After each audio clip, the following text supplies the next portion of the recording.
Hi there. How we doing? Hi, Money. Thank you for resubbing. I appreciate it. You have been here for 6 months. That's crazy, man.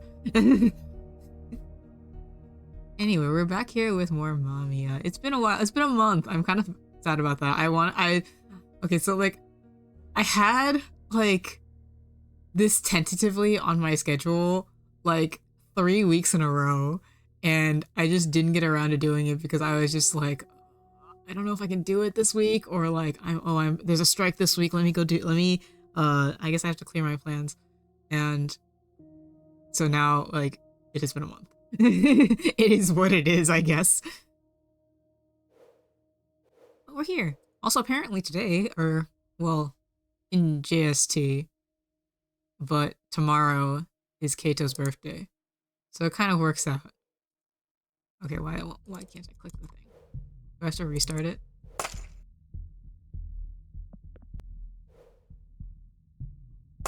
Oh, there we go. That was weird. Hello, everyone. How are you guys doing today? I don't remember like any of. Oh, it's Samejima's birthday today. Damn, everybody's birthday. Where do they have like the character profiles? Like I kind of like, just out of like general curiosity, I'm kind of curious what like everybody's birthdays are. It's funny that their birthdays are like, are they right next to each other, or are they the same day? So it's like the 28th and 29th.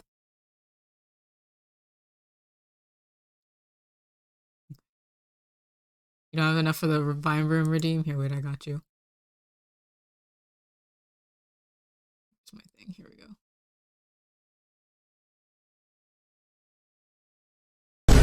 There, just for you.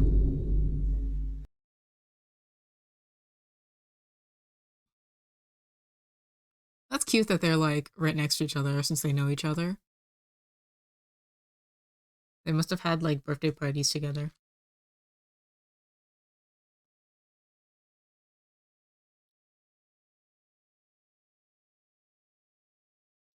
I was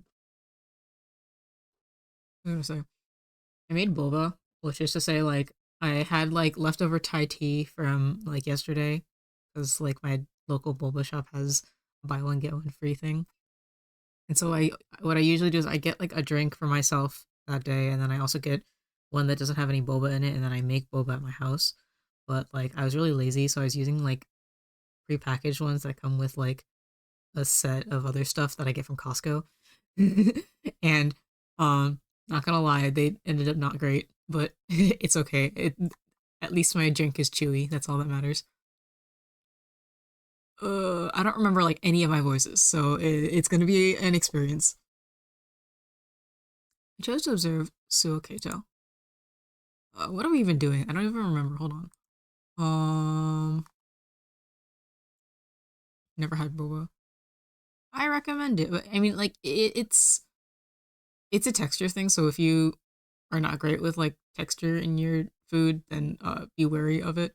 But like if you like tea of any sort, then like there's a lot of options. And you also don't have to get like the tapioca pearls. You can get like other things. Um it all depends on like the place that you go to. If you like tea, then yeah, you should be fine. Well, if you teas to find enjoyable, that's great. Yeah, because you can like customize it. The whole point of like the boba experience now is just that like you can customize it. So you can put like jelly, you can put like the kind of pearls that like have flavors in them if you like fruit and that kind of thing. You can put fruit into your boba too. There's just a lot of options. Yeah, less sugar. Most places let you have less sugar. Um, what are we doing? This is okay. So what else? Let me recap. Hold on, hold on. So like, what happened? uh, we okay. So we buried Natsume? Question mark. And right now, Natsume is trying to get to know everybody a little bit more.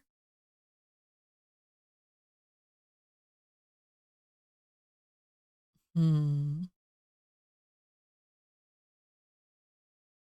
I think that's what's going on. Hopefully, I'll remember a little bit more about it as we go through here.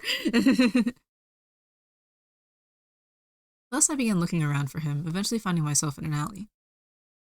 I then noticed a shadow longer than mine on the ground and turned around. Suo, what is it? There's something I wanted to ask you, so I went and followed you. Well, wasn't that just adorable? What did he want, though? Sure, ask away. I want to know more about you. How did you get to know Natsume? What was your relationship like? What kind of person was he in your eyes? Slow down. I can't answer that many questions at once. I was barraged with inquiries. Suo Keito suddenly made distance between us and put himself together. I'm sorry. It's fine. You're that curious about Natsume, huh? Yes, I mean, I never saw him with other people, you know? That stung. This might sound rude, but I'm actually surprised he had 4 other friends besides me. That stung even harder! Natsume, are you okay? What is everybody's, like, impression of you? I feel like most of your friends think you're a loser. Like, they love you, but, like, I think that most of them think that you're a loser. I see. I was so very surprised. I thought about it many times after the funeral, but I just couldn't imagine him talking to any other people. So, how exactly did he act around you? Did he treat you any differently compared to me? Did he smile for everyone like he did for me? What kind of person was he to you, Suo? My question made him beam. He was like a nice older brother. We were neighbors, so we hung out a lot. Oh, okay, so that's why they knew each other.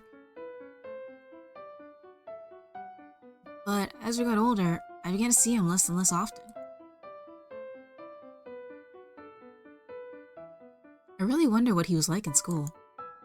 Was he an honor student? Student council president, maybe? Ugh. He was dealing blow after blow to my ego without even realizing it. Sorry, Suo Keito. I actually didn't stand out at all as a student. In fact, some people had even compared me to air itself. Please keep the image you have of me in your head. Yeah. As I gave him my silent prayer, he seemed to realize something. I want to be a detective too. Huh? Natsume, I want you to take me as your assistant. My... what? If I learn the tricks of a detective, I might be able to investigate these things on my own. Then I wouldn't have any regrets like I did with Natsume. Suo. Also, the others are also mysterious. It's like they're hiding something. You mean the other 3? That's what you think about them? Remember the day that we were looking around for them? I do. Weren't we on the exact same page all the time? I guess we were. See? Having an assistant might actually help. As Suo Keito tilted his head to the side, I spent a few moments pondering what he had just said. An assistant to a detective. Do you perhaps have any medical knowledge? What? Oh, forget I said that. I'm just messing with you.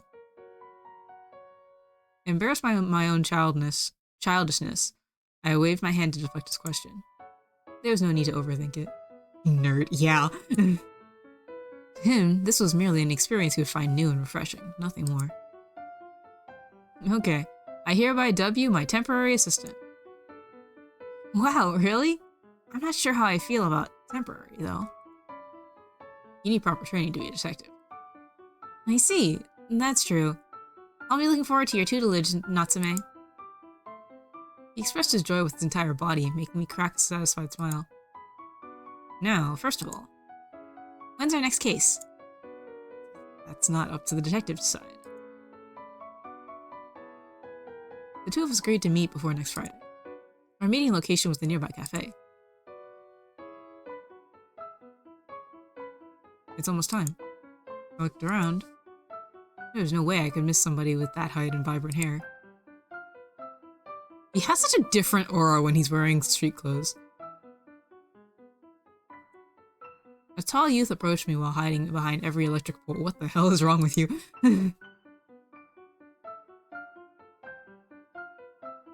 No one tailing. Target clear. So Keito arrived wearing a deer stalker hat. Loser. This is a game for him. So, you're actually the type to really get into things, aren't you? Shh, don't use my real name. You'll expose my identity. What should I call you then? Let's use codenames. Oh, I mean, words that only we understand the real meaning of. Mountain? River. Okay, let's keep it up. Anything goes, huh? What do those mean, though? Those are code words, but what do they mean? I made several hasty nods before pushing him into the cafe. Your guys are so embarrassing. Keito seemed puzzled even as we went in. Huh? About me? He ordered a soda float while I had some black tea. Yeah, if I'm to have you as my assistant, I need to know a bit more about you. Makes sense, right? Oh, how detective-like. You don't take anything at face value. Well, I wouldn't want a spy following me around, you know? I drank some of my tea. I could tell how excited he was, even as I closed my eyes. I had already known everything, so Keito went on to tell me from my reading of his story. Do you enjoy school? I do. I feel like everyone asks me that, though. I wonder why. Well, it's a way for adults to reminisce about their own school days. They can't go back to them after all. Can't they just attend some university, though? That's not how it works. Really? Some people can handle juggling school and work, but for most it's too much trouble to be worth it. He drank his soda float, seemingly not fully understanding my answer. I see. Adults have to make their own money, huh? The ice cream had melted to perfection. I scooped some up with a metal spoon. Exactly. Adults are responsible for their own lives. I took the cherry on top and rolled it around in my mouth. The light filtering in through the window cast a pleasant haze over me. It was like a cloud of aqua cotton candy was floating around, and it made me feel like I was in a picture book. Alright, time to investigate. Wait, Suo. He uses like the full name for like every single character. I don't know how to deal with that.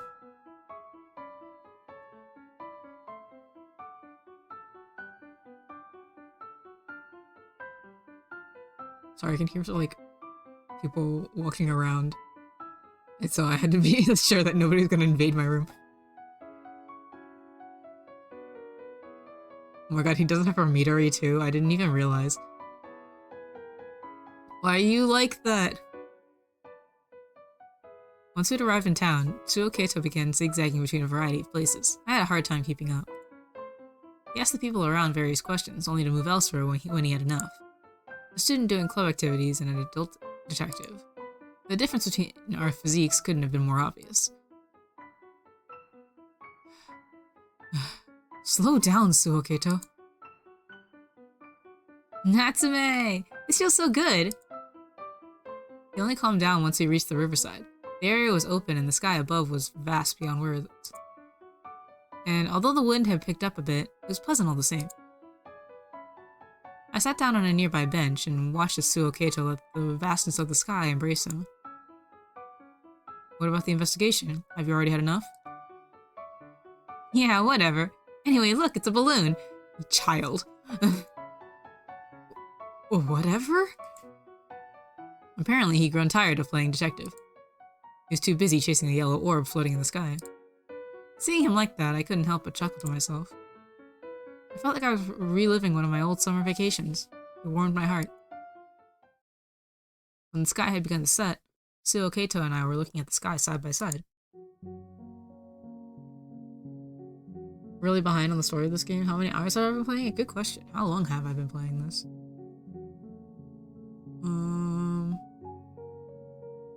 have to look at my, what's it called? I have to look at my VODs. I think that this is like... This is part 2, first of all. Here, I'll save.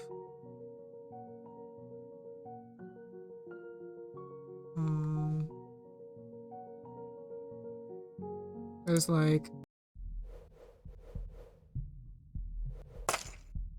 Yeah, so we are here. We went through all of this here.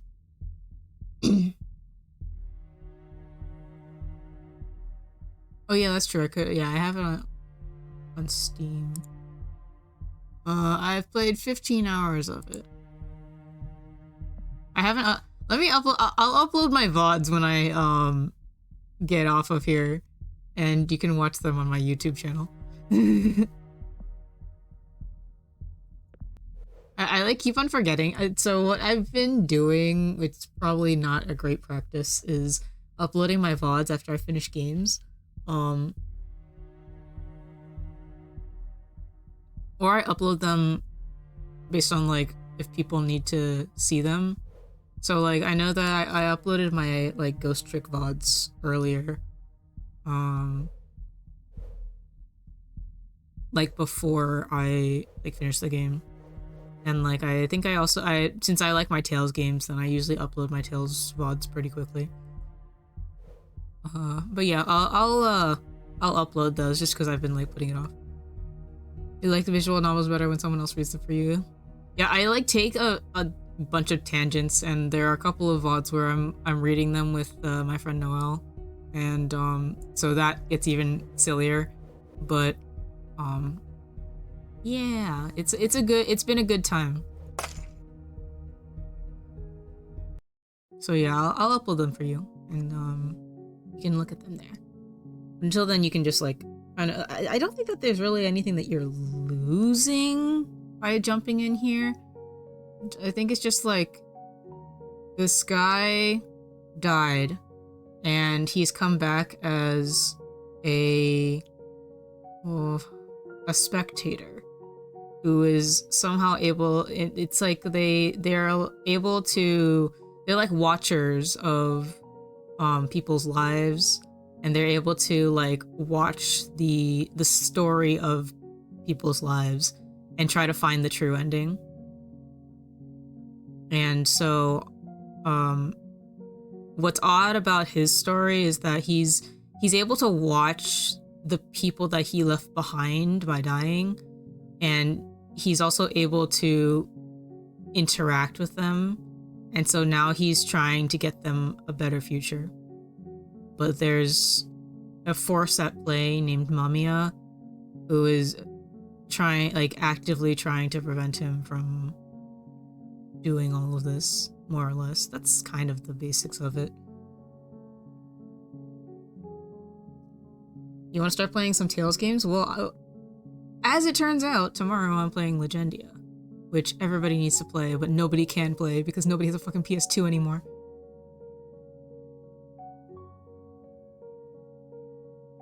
I'm playing the, what's it called? This character quest, so it's actually a good time for you to come in. What are we doing? Yes, the PS2 is the best console of all time. It was like my first real console. Technically, we had SNESs in my house, and like the Nintendo 64, and I think we had a Sega too. But I feel like, and we had the original PlayStation. But I feel like I really started playing games on the PS2. Let me get back to the game. Every single day since Natsumi's funeral has been strange. I met people I haven't even passed on the street. We talked every week. It all feels so new and unexpected, but in a good way. I can definitely tell that my life's taken a different course. He flashed the kind of grin that could get a smile out of anyone. You're an adult, but you don't seem like one. It's because he isn't. Same with Morichika. I actually quite like the group you've made. You're adults, but you're still so full of life. What kind of Wait, bro, what kind of view do you have of adults? I mean, it's true, but also, not all, like, adults are, like, soulless beings. He looked at me with a gaze full of yearning and excitement. It made me feel a little awkward. Just most of us. You'll see. Oh, I see. Okay. At the same time, though, he was so dazzling that I found myself wanting to live up to his expectations. The world is replete with wonderful things to discover even after you've become an adult. Actually, like, there's wonderful things that you can discover because you've become an adult. More freedom than you have now, many new experiences to enjoy. That was just a guess. I'd only lived until my high school years. Even so, in my current state, I appeared as a full-grown adult to him. I spoke as though trying to remember with my body. You too will become an adult one day. And that's true. I'll be an adult. The wind had yet to die down. His summery locks danced in the breeze, covering up a small part of his face. New things to enjoy? I can't wait. His joyful response filled me with relief. Natsume. A gust of wind passed us. Can we meet again? Of course. I was so spaced out by him that it took me a second to respond. You were gay. You were so gay. He's just like, he can't help but just stare at everybody that are, like, the guys around him. Suo Keito closed his eyes and smiled. The wind didn't show any signs of dying down. After we'd part ways, I continued down the riverside, pondering this and that. Particularly, what was Suo Keito dissatisfied with? He had friends, his family situation was good, and it didn't seem like anything was getting in his way to a decent life. And yet, MAMIYA takes him to the so-called I can never say that. Trichiliocosm. Sure. I recalled his final moments at that pale, fantastical sea. He's just mentally ill. You can't do anything about that. It just is. My chagrin and helplessness made me bite my lip. He had fun, he had happiness, yet he still seemed to be filled with a particular thirst, a longing of sorts. For what, though? This is a cute outfit. Good morning, Natsume. Morning. What's that? I pointed at Suo Keito's chest, causing him to sound a bashful chuckle. The neighborhood children were having a fundraiser by the station, and I always make sure to chip in every time I pass by. There's a simple red feather brooch on his chest. I felt like it had been a while since I last saw one. But it might have been that I just hadn't been paying attention. Were they something you could only expect of good-natured citizens like him? I have many more of these back home. It suits you well. Thanks. The red mark on his chest swayed. He suggested that we investigate the places Natsume used to frequent. It wasn't a big deal, we would just be walking around. We were now waiting for a train. The tall boy behind me waited patiently enough, yet his eyes were positively beaming. I could only hope that he could find at least a little joy today. As I looked at him, I noticed something red fall on the tracks. Ah! I heard a young girl yell out. The red thing I'd seen turned out to be a pouch. Ah! That's my bag! Grandma, I need to go get it! Mai, don't go down the tracks! She moved toward the bag, but her grandmother stopped her. The little girl's eyes were filled up with tears, and soon enough the surrounding people began to notice the commotion. The train was only a few minutes away from arriving here. As I considered whether I'd make it if I went down and got the bag myself, I noticed that Suo Keito was no longer at my side. Actually, admittedly, out of everybody, he's probably the best to do it because he's so fucking tall. Excuse me, a girl dropped her bag. He acted quickly. While we were focused on the girl, he found a station worker and told him about the situation. The worker quickly understood him. He took out a transceiver, and not long after, there was an announcement. There's been an accident. The trains will be stopped until further notice. I looked in the distance and saw the approaching train grind to a halt. The station worker used a long stick to give the girl's pouch back to her. Here you go. Don't lose it again now. The girl held the pouch close to her chest. It must have meant a lot to her. Tsuo Keito looked at the little girl with a warm smile. Thank you, mister. I'm just glad it worked out. The incident was settled and the trains resumed running. It was a few minutes late, but at least no one was hurt. Oh, come on. I'm going to be late now. Someone made an audible sigh. Hello? I'm sorry, but my train is late. Something fell on the tracks? Since when is that my fault? Some quickly went on their phones. Others fidgeted restlessly while looking at their watches. Tsuo Keito looked around and realized the act he believed in meant nothing to those around us. Oh. It's all my fault. I'm sorry. Don't worry, you didn't do anything wrong. He placed his large hand on the girl, who was clearly on the verge of tears. His eyes, however, were somewhat lifeless. He seemed visibly uncomfortable. A moment later, he put the red feather that he was wearing so proudly into his pocket. His oddly awkward behavior made me want to speak up. I couldn't just sit by and watch. It's okay, it's okay. People treasure each and every second of their lives, huh? His voice lowered to a whisper. There were open seats, yet he was standing. Were the people waiting for them the same kind who would get angered by a 10-minute delay? He was smiling, but I could easily tell it was fake. Does it really not matter to them that a girl dropped her pouch? Everyone's in such a hurry. Yeah. There's no time limit on the stuff we have to do, though. We can take our time. Thank you, Natsume. Here you go. Sorry for the wait. Thank you. I love cream of corn soup. It boggles my mind, actually, that you can just, like, get that from a vending machine in Japan. After some walking around, we took a break on a bench in the plaza. Tsuo Keito was holding a can in both hands and drinking from it with a broad smile.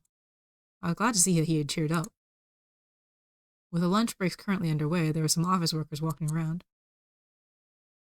Hello. Pretty cold weather, huh? Tsuo Keito suddenly addressed one of the workers who was drinking coffee on a nearby bench. Huh? Oh, hello. Yes. It is quite cold. Are you students, by the way? Yes, well, at least I am. He's not. I see. Are you in a club? I did lacrosse. Lacrosse? I also did it in high school. Really? What was your position? Though the office worker was perplexed at first, they quickly hit it off. What an extrovert. The man reminded me of a deer. He had roundish eyes and you could see dimples every time he smiled. The two were enjoying their time. Until... Hey, Pseudo! What are you doing here? We heard a sudden yell. It came from a middle-aged man in a suit. The deer-like worker called Pseudo became all pale and stood up in a hurry. Sorry, manager. When are you going to grow up? We don't have time for this. The man kept bowing his head while his superior continued chewing him out. The sudden event left us perplexed. We really weren't supposed to be seeing this. I looked away and tried not to stand out too much. Tsuo Keito, on the other hand, continued watching the man repeatedly bow his head. Once the superior had left to smoke, Pseudo let out a sigh. Suddenly, his eyes met Tsuo Keito's. The man gasped and awkwardly looked away. His hands were balled into fists, and I could see his shoulders trembling. Tsuo Keito tried to stand up, but I stopped him. Let's go. He seemed reluctant to leave, but came with me regardless. When I turned around, I saw Pseudo go after his superior.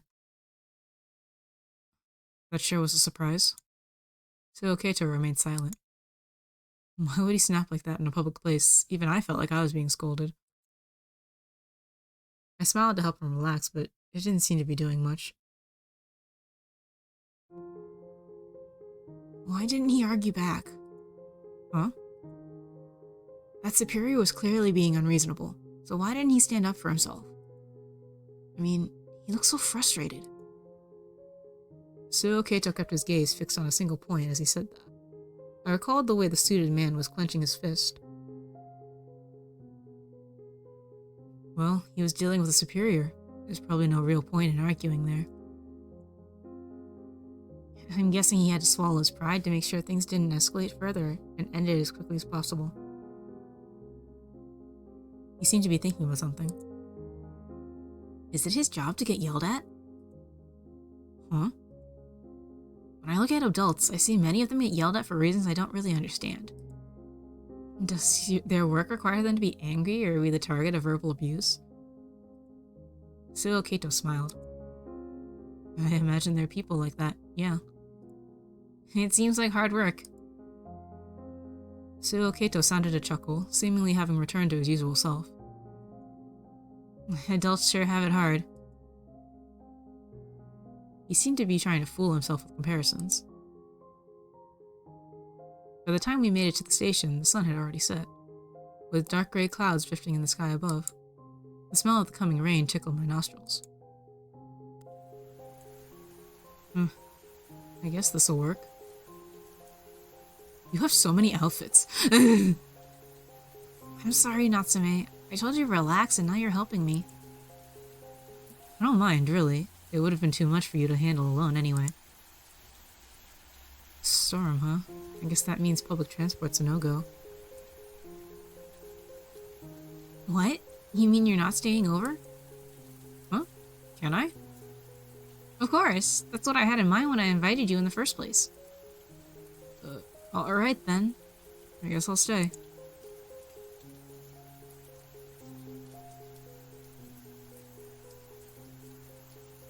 I'm trying to get a handle on, like, what it is about, like, Keito's personality. That, like, I like him, but he also makes me uneasy. It's kind of like... he has... his view of the world is too pure. Like, you can see that, because it's like he lives in an ideal world, and then gets upset when he realizes that his world is not truly that ideal. But because, like, he still believes in that ideal world, he kind of, like, has this one-tracked mind of, like, oh, you don't meet my expectations of how I want you to act, and that upsets me and you should change your ways. That kind of thing. That's kind of what he did in his route in part 1. In a way. No one has ever told this kid no, and you can... yeah. It's like... and because it's not even like he's like... I mean, he is a little selfish, but he's also just like... he feels like, for that reason, other people shouldn't tell other people no. Even though, like, that's not how the world works. Like, what we saw on this day in the story is not... they're not, like, the best cases where, like, obviously, like, you... like, these are indications where it's, like, the boss told the employee no, that kind of thing. And, like, because he didn't say no to the girl, a lot of people were inconvenienced. It's that kind of thing. But I feel like it's also... where am I going with this? Like, even just on, like, a lesser case, like these are cases where it's like, oh, obviously, like, we're on the side of, like, the girl and the employee, right? Because like, they didn't deserve to get chewed out, they didn't deserve for their like, their little pouch to get run over, but then it's also just like, when Ryo didn't want to do something for Keito, then, like, and it wasn't even like something... what was it? I'm, like, trying to remember exactly what happened. Like, regardless of his reasonings, if, like, Ryo didn't want to do something for him, then he shouldn't have to, that kind of thing. But I don't think that computes in Keito's head. For that reason, I can understand why Jimmy doesn't like Keito that much. And now that I think about it.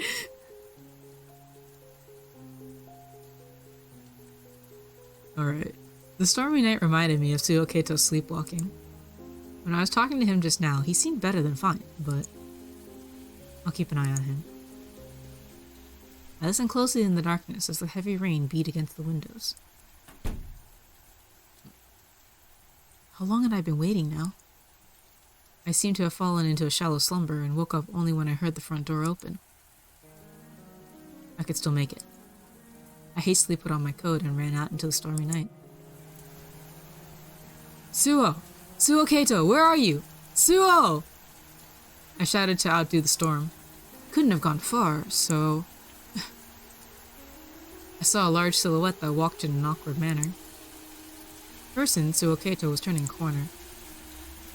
Please wait! I had to get to him as soon as possible. I had to help him. As hard as I tried, my legs were losing the fight against the strong winds. Suo!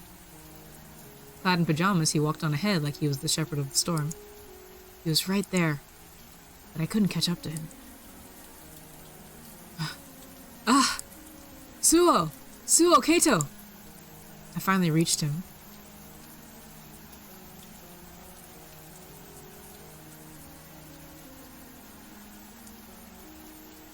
He was in a forest, walking barefoot on the grass. He looked up at the sky as if trying to converse with the moonlight. In the deep green of nature, everything felt so silent, you'd think he had stumbled into a separate dimension, cut off from the rest of the world. The way Suo Keito stood there made it look almost like he could be taken to the moon any second now.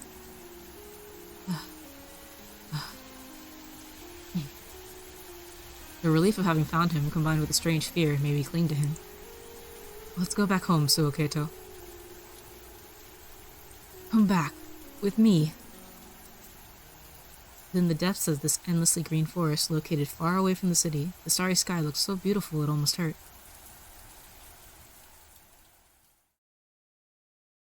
Good morning, Natsume. Did you sleep well last night?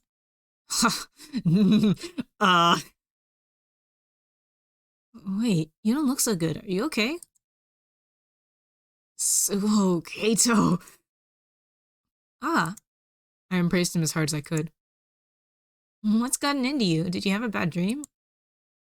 Oh my god, he just keeps on saying his full fucking name. It's okay. I'm here now. Suo Keito wasn't at fault. He was simply fed up with his boring, mundane life and escaped in search of something that could provide him with more stimulation. I do love him myself, and Keito's downfall is one of my favorite parts of the story, but he's also the one I'm least comfortable around of the four. Very complicated feelings. Yeah, it's like, I like him. I'm like interested in his character, and he's a good kid. Like, in the, like, a very pure sense. But he's also like, yeah, very uncomfortable.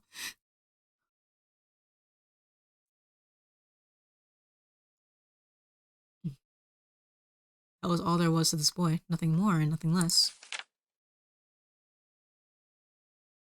If you remember that he's 15, I think it helps. Yeah, that does help a lot. Remembering, like, their children. Why was he walking around in his sleep?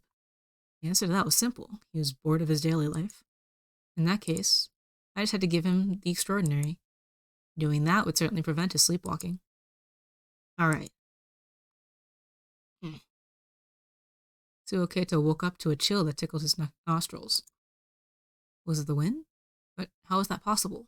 No one in their right mind would open the windows in winter. Having just woke up, his eyes had yet to grow accustomed to the dark. He looked around for the cause of this disturbance, and his eyes became fixed to the window.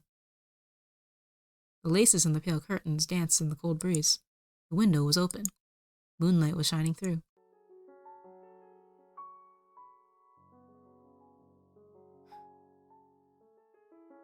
Glamour shot. Suo Keito. I came to take you away.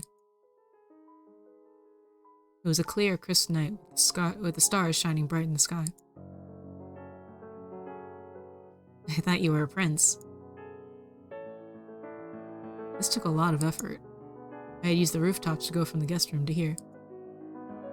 It definitely wasn't something a grown man should have done, though. I wasn't exactly in good physical shape, so my sides were actually hurting pretty bad. Worst of all, if I had been spotted, I'd instantly have been seen as a shady guy. I really felt bad about it. Why had it come to this?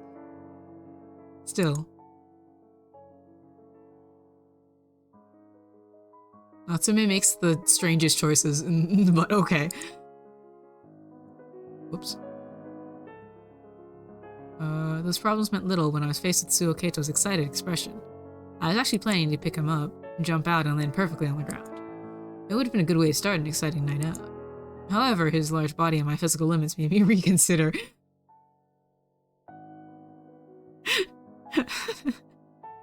Why are you like this, Natsume? I'd said that I came here to take him, but I ended up just being a guy who was here to hang out. Your flowing blonde hair looks out of this world, almost like it's absorbed the very moonlight. You really do remind me of a prince of some faraway country. Suo Keito repeated himself, still not fully awake. Yeah. I patted his back and nodded. But you're no real prince. You were charmed by a devil, you met by a lake. Mm-hmm. Now you can't unleash your full power unless you drink human blood. What the fuck, bro? But that's a vampire thing. Well, you look like you'd be both a prince and a vampire. I mean, there can be princes like that too. Suo Keito made a warm smile. He looked at me like I was something rare and valuable. Why did I, my brain put the word disease in here? I don't know why. He looked at me like I was some rare and valuable disease. Nope. He looked at me like I was something rare and valuable, and it frankly made me feel a little embarrassed. Well, if you say so. Why did you come for me? I guess I wanted to feed on you tonight. Prince that attacks his people. Was I a despot or something? That's not it. You can't attack your own subjects, so you feed on people from other countries. That seems like a diplomatic nightmare. I'm glad you're well, at any rate. I patted his head, making him squint as if it was tickling him. Do you prefer lively sacrifices? What is this roleplay? Oh yes, I need the blood of lively people to regain my energy. Are you tired? A little bit, yeah. I heaved a sigh. Can't you make any human friends? No. Even if I did get along with people, I'd just start thirsting for their blood when night came. I was playing along. It was just a silly little act. But the more our exchange continued, the more I felt like an actual vampire. Mine too? I'm a friend, right? Do you want my blood? His deep blue eyes made me gulp. Quite loudly, in fact. Yeah. My fangs were twitching. Oh, right, I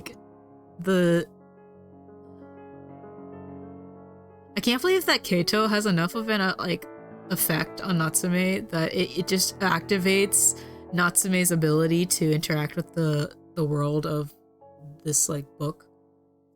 That's so crazy. I'm gonna drink something.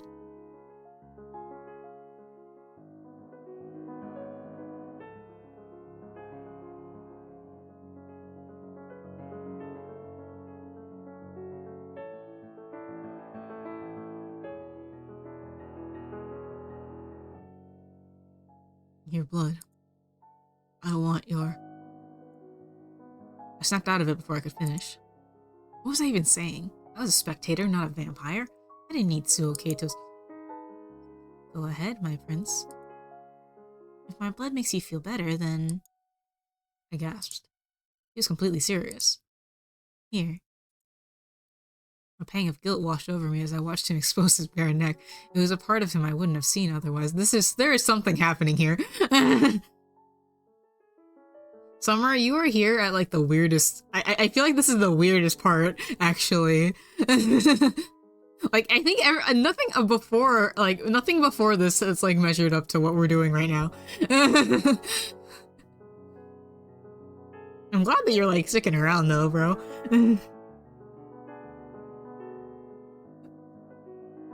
There is something going on here. don't have fangs. You don't? I see. You resisted the devil and kept your fangs human. He seemed to have come to his own conclusion. Fuck, bro. Keito, you were such a weirdo. Oh my god. He seemed to... okay, but in that case... So Keito stood up and reached for the studying desk. He held a cutter tight. Oh my god. Oh my god, oh my god, oh my god, oh my god. Oh no. Here's where I say that there's, definitely a bunch of trigger warnings in this game. Suo. I'll give you blood directly. An excited gaze. He was dead serious about this. He would cut his palm and give me his blood. Wait. As a mark of our friendship, both day and night. This is no longer mere play acting. Suo Keito had fallen asleep. Thank God. He slept so soundly you wouldn't think anything at all even happened tonight. I, however, was completely drained. Taste of iron in my mouth gave me a headache. Oh God, he actually did do it. Empathetically, I love MAMIYA, and this is why. He's so... you know, like, normally I'm very, like, joking in a way when I say that characters are mentally ill, but he is just, he needs to be, he needs a lot of help.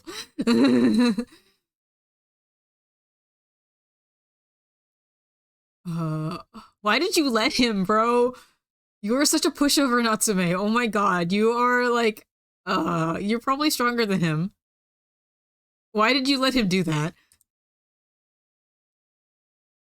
To think I actually drank his blood. Wait, what was my blood type again? I knew my blood type from when I was still alive, but the same couldn't be said about my current body. What does it matter? If my blood was incompatible with Suo Keito's, I might die. Bro does not know anything about science! Natsume, that's not how it works.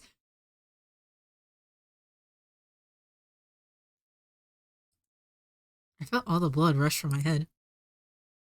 I threw another glance at the young man, still sleeping in peace. The fact that he was presenting his cut like a medal made me smile for some reason. The first time I saw this, I spent so long Googling this, trying to figure out what was going on out here. He's onto nothing. Yeah, he's onto nothing. He doesn't know how blood types work. It's only when you're, like, actively using the blood for circulation, basically.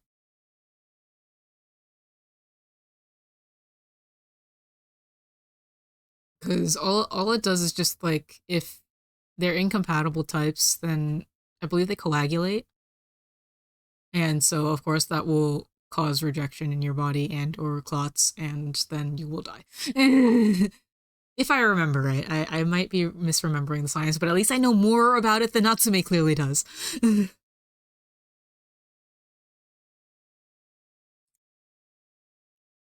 mark of our friendship in both the day and night. Oh well. What do you mean, oh well? What do you mean, oh well? The real problem would be iron overdose. That's true. Feeling awful about the whole ordeal, I lay down next to him and hoped I wouldn't turn to ash once morning came. Natsume, you are way too susceptible to Keito's influence. I was woken up by sunlight. As it turned out, I lived to see the morning. I didn't feel strange or anything.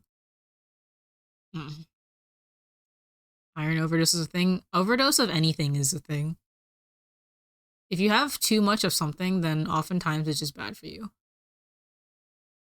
Like, especially if you can't process it in time, like in like a decent amount of time. So like in like small quantities, like if you just have like if you just keep on ingesting like small quantities of something, then like it'll be generally fine. But if you have a lot of something, then it often will do bad things to your body, because your body's supposed to have like that's why the whole idea of like homeostasis is a thing. So like homeostasis being like your body is trying to have like an equilibrium in itself. And so if you end up with too much of one thing, then that'll upset the balance in your body. So yes, overdose, like iron overdose is a thing. You get poisoned by drinking too much water. Yeah.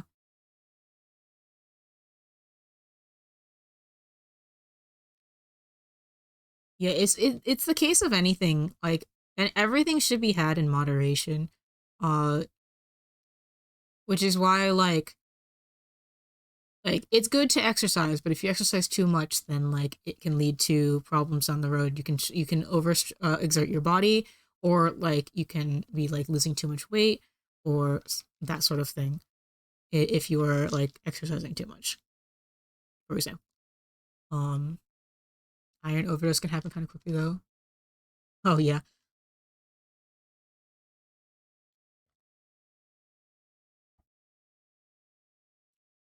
I think because it's a lot harder to process iron than it is to process water. Probably. I'm just making this up. You don't think you'll be able to sleep today? Oh no.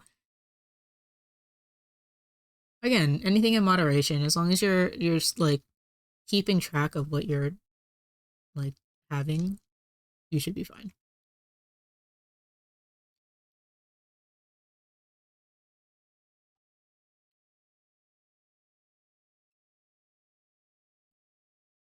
All right. My stirring had woken up the boy next to me. Good morning, Tsuokeito. Good morning, Natsume.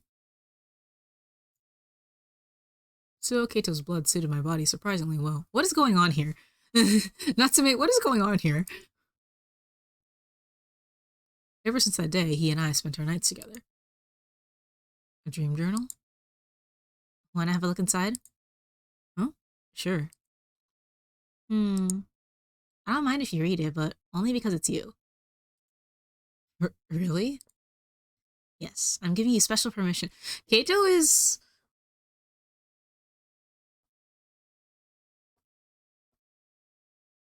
Keito loves so easily. Because,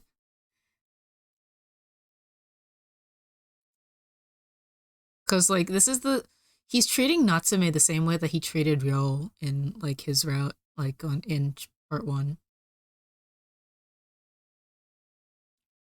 He gave me a wink. I excitedly took the college notebook in hand when. I felt something shaking to my very core. What just happened? And why? I couldn't understand it. This is just a simple looking college notebook. Suo Keito watched over me, slightly bashful. Why? Why was I so... This was... Dreams, dreams, dreams. Death, death, death. They were akin to each other. Various images went through my head, mixing and intertwining. I didn't know why, but I felt like I couldn't open it. Ah! Natsume? I was sweating like crazy. With shaking hands, I placed the journal back on the desk. Was it because I was a spectator? Was I afraid of seeing the story? Nesting structure, fractals, kaleidoscope world, which seemed to pull me in. Natsume! The pain whirling in my stomach made me moan and roll around. Suo Keito seemed surprised at first, but then quickly ran up to me and gently rubbed my back. It's okay, relax. No creatures of the night will come in here. I'll protect you. Really? My voice was shaking. Yes. Suo Keito rubbed my back like a gentle father. Even so, I felt as though I could sense death through the place he was touching. It's okay. It'll be alright. Thank you, Suo Keito. Can we stop saying his name over and over again? Holy shit. I think I'm gonna like start shortening it myself. Jesus. Seeing his gentle smile, felt like I had my very life in the grasp of this large child.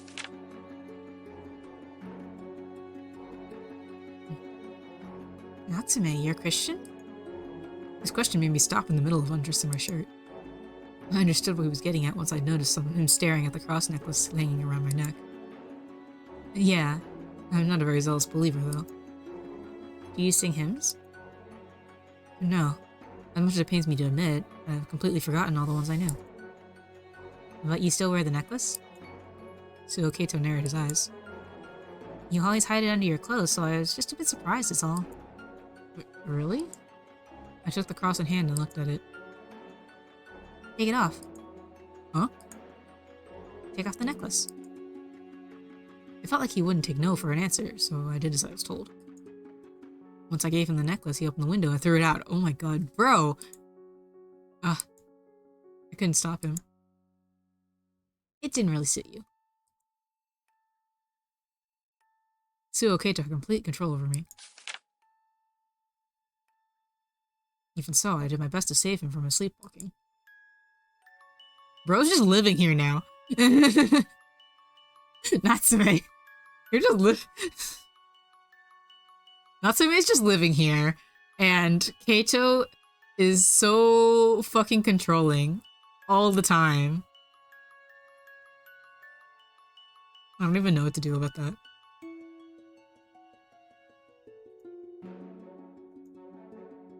I'm gonna have more of my drink. He is so concerning. He is so concerning.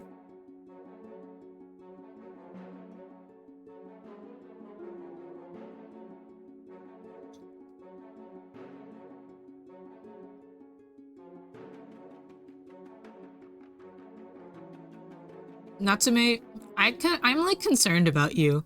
I'm concerned about Keito too, but like I'm concerned about you and the fact that you are seemingly incapable of telling this 15-year-old that like maybe don't do that. Bro has like no boundaries whatsoever, and like you are nominally an adult.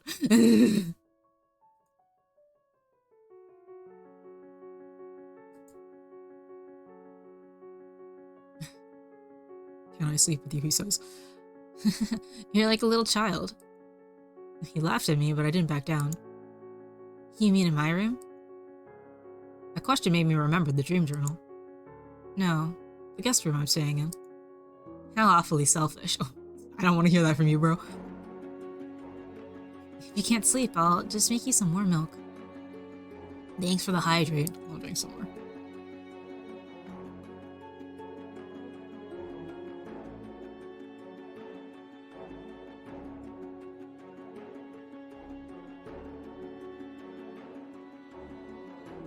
Willing to give Natsume a pass for this one, considering how saying something went for everybody else involved. Oh, true. Not only that, like, he's like, he's trying to figure out how to make Keito work. You know? He's trying to make this work out so that way, like, Keito will have a happier ending. So, like, I get it.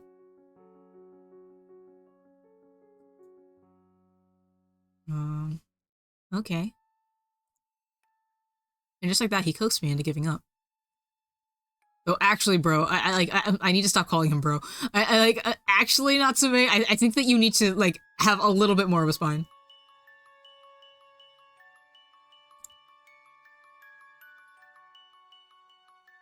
So Keito didn't come into my room, and I ended up sleeping alone. I just want to help you. I fell asleep before I knew it. I woke up. My throat was dry, so I went to drink some water. As I did that, I ran into Suo Keito in the hallway. There was no light in his eyes.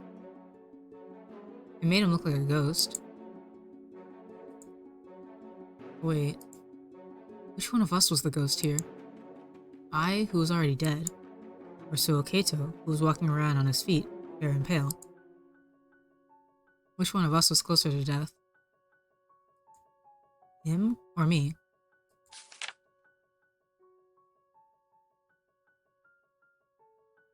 Natsume, are you okay? Huh? You're looking kind of sleepy these days. Is the pillow not good for you? Suo Keito. You're the one who doesn't get any sleep.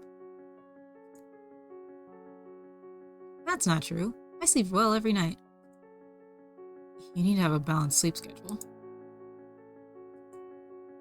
And that goes for me too. If you're feeling sleep deprived, you could always just lie down in bed and get some more rest. Suo Keito. Should I have slept with you last night? I'm just worried about you. Why? There's nothing about me to worry about. No, there is. So... there isn't. You need to calm down and let me take care of this. He's clearly denying my words. He obviously didn't want me to speak of it. Why don't you understand? Suo Keito. Let's go buy a new pillow. He's so determined. Huh? Since you can't sleep well, we need to get you a pillow that suits you perfectly. How did that conversation lead to this? I might even find a new pillow for myself. Come on, let's go find some.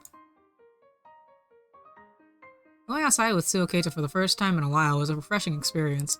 How long have you guys been like holed up in this house? Also, bro, like, what happened to like Keito's parents? Like, is he still? Are they still on that trip? Is this still in that like general time period? I guess.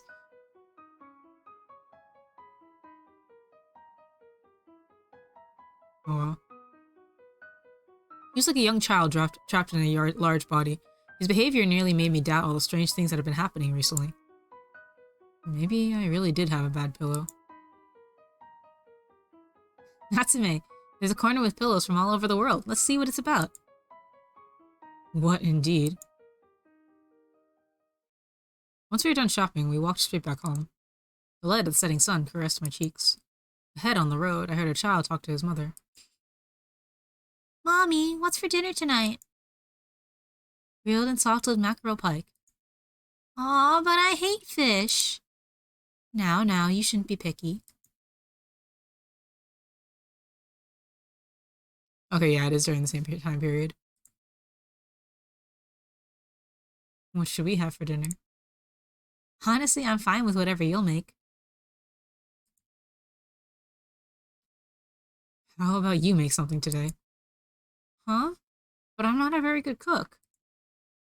Our shadows stretched out behind us. Natsume, you're a kept man right now. Keito just makes everybody do things for him.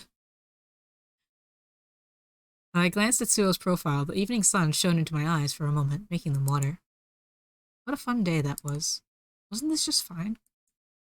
Wouldn't it be best if these days could just continue on forever? And yet, for some reason, Suo Keito was... Ah! I just felt a droplet. A what? It might rain soon. Huh?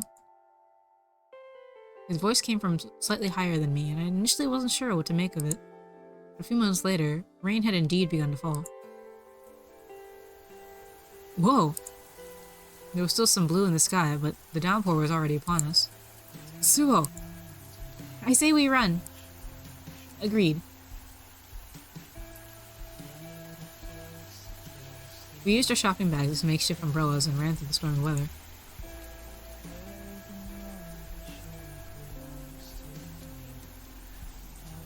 Aw, that's cute. Sun shower. Oops. Wow, Suo, how did you know? Well, for some reason, I can just tell when it's about to rain. I'm not sure why, but I'm always the first one to see it coming. Is it because you're tall? Is that how we're going with this?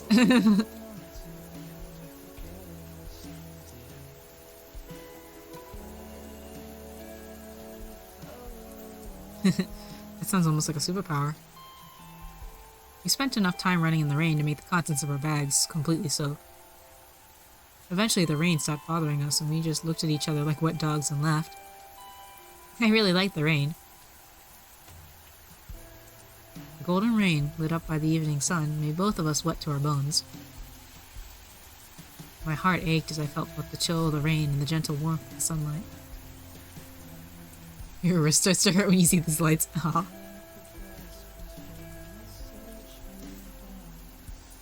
I hoped it would wash away this lingering pain and make me forget the sacrifices I'd made on my path to becoming stronger. You were at your most beautiful. Natsume, look how shiny it is! Wow, this is so much fun! When you were laughing within that golden brilliance. Yeah. I understood what he meant without the need for elaboration. Where souls truly belonged. We were all attracted to beauty for reasons we couldn't quite explain. Fear I'd felt in the dark of the night, peace I'd felt while sleeping.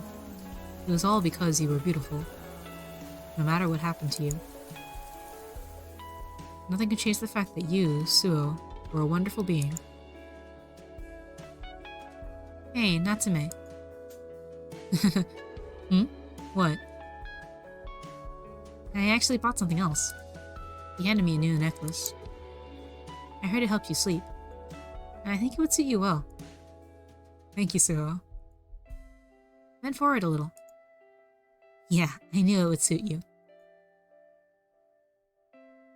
Suo Keito smiled like a loving mother. Are you sure that's loving mother? I don't know if that's the vibe we're getting here.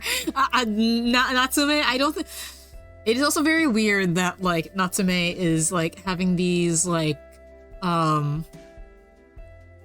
parental feelings towards Keito when Keito is, like, his same age in the past and also is younger than him in his current body. I don't know, bro. And also, like, he's also still, like, comparing him to a child. Natsume, you are in too deep. You're in trouble.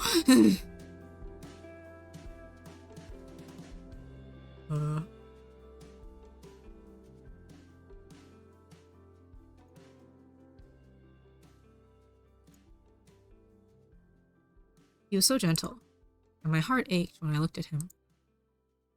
But that only strengthened my resolve. I was overcome by a suppressing blankness. Wild emotions rushed the sense of death within me. Things I held dear, along with anxiety, emptiness, grandness, yearning, and a longing for death. They were tearing my mind to pieces. However, gentle isn't really the word I'd use.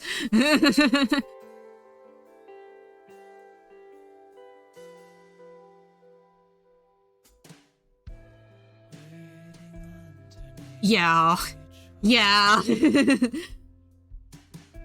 He's very, the feeling that I'm getting from Keito is possessive boyfriend. Like, very specifically possessive boyfriend, you know? Like, a guy who is not part of your family, who is claiming you as his own. However, my yearning for Suo Keito wasn't enough to stop my march. Yeah, bro, you're in too deep. Not even changing his pillow could help stop his sleepwalking. I paid a visit to his room. Just how long had I been watching over him? I felt like I'd been here a whole day now.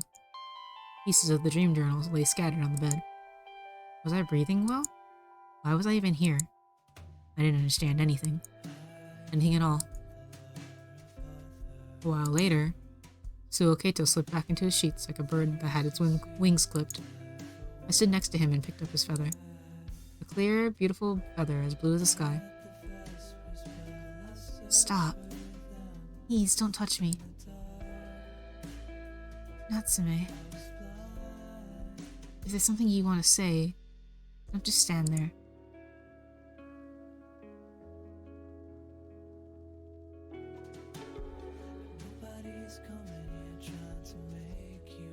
We need to have a proper conversation about your sleepwalking. His expression was one of utter disappointment.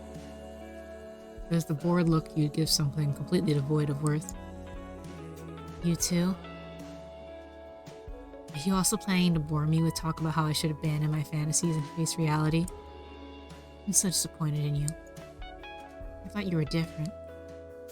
I thought that despite being an adult, you were also a prince in the kingdom of the night. He stuck out his palm to me. My fangs didn't ache. Fantasies are certainly an important part of life. But if you take them too far, they'll only lead to your own downfall. And I simply can't allow that to happen. What value is there in things that don't stray from the norm? Are you also just another person? Oh, that's Chris. That's kind of scary and like looking straight at the camera. It's always been like this. I've always waited for something to appear, for someone to show up, something that would completely change my outlook on life.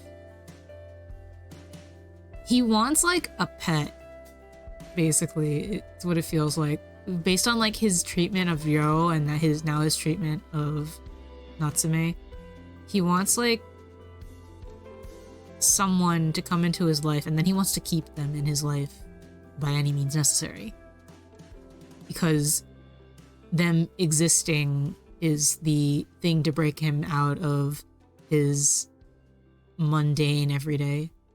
And the thing is that like it's having a really bad effect on his like psyche. Remember I said that? Oh no.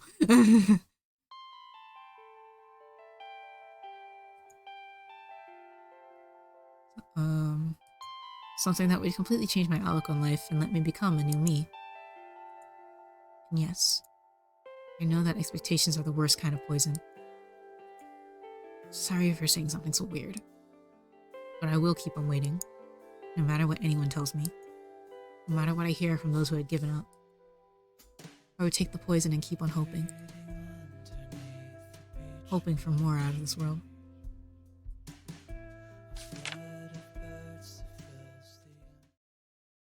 I need to like put Keito into a petri dish and study him.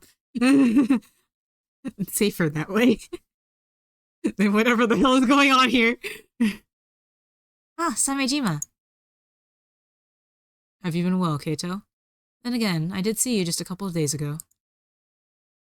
The two ate sweetened buns and seemed to be talking about something. I felt like it had been a long time since I'd seen Suo Keito smile like that. This time it wasn't directed at me, though. Samejima rubbed Suo Keito's head. He stopped seemingly satisfied after the boy squinted like someone being tickled. Hey, stop treating me like a child. That wasn't my intention. You're important to me, and I got a little jealous. Samejima? Do you work at a place where people get angry at you? Well, I'm a policeman, and now that you mention it, there are indeed situations where I get yelled at. Why do such jobs exist? That's a very good question. Once you become a member of society, you'll receive undeserved verbal abuse. Those with sensitive childlike hearts will get hurt, sometimes to the point of never recovering. Which is why they choose to bury their own emotions. So Keito fell silent. It's to protect themselves. You can't be hurt if you feel nothing. That's what it means to become an adult.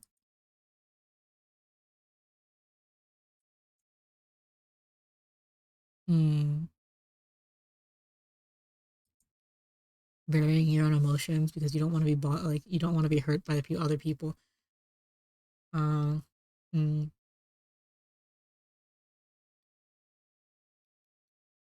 know, like I think Keito is like almost there in terms of like the kind of mentality that you need to survive in like the adult world. Because like I think that the best way to get around this like the idea that people will treat you poorly for no reason, which is entirely true. It's just like being self-assured. If you have your confidence in yourself and your own abilities and your own decisions, then and also have empathy for others, then you understand that somebody is saying this thing from their point of view, but that doesn't necessarily discount how you feel in like your life. You know? I don't know. I feel like I'm fairly impervious to those kind of criticisms a lot of times. So it's like because don't because I have confidence in like the decisions that I've made. And like I think that Keito, he has like complete and utter faith in the way that he does things. I think it's just the fact that he lacks the empathy to understand why other people make the decisions that they do, why they are coming from the angle that they are. That's why he is struggling right now. It's that like lack of understanding, lack of empathy towards like other people as to why they are upset, you know? That's why he's suffering right now.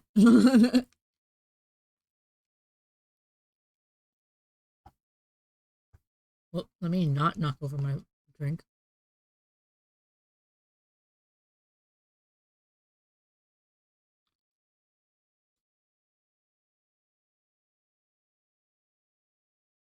Does that apply to you too? Did you also bury your feelings? The wire-like man said nothing. Oh? Hello. This seemed like a blunder to me. Although I'd seen Samejima in the other story many times now, this was actually the first time we'd meet. I'm a friend of Suo's. My name is Natsume. I see. His brief, simple response made me realize just how thick the wall was between us. He gave me an icy, observant gaze that sent a cold sweat down my spine. If you don't mind me asking, what do you work as? A detective? And how did you come to know him? He's an acquaintance of an acquaintance. Few people are less trustworthy than the ones you come to know through people you know. Samejima smiled. It made my stomach hurt. I think I understand Suo in my own way, as an adult. I see. He didn't seem impressed, and appeared to imply that I would never be up to the task. Honestly, if I was Samejima, I would have the same amount of distrust towards Natsume. Not gonna lie. Frankly, his attitude upset me. I did, after all, have my pride as Suo Keito's friend. I would also be interrogating Natsume if a random adult came to live in my ward's house without his parents around. Yeah, especially knowing that like his body is that of an adult and Keito is 15. How about you then? Excuse me?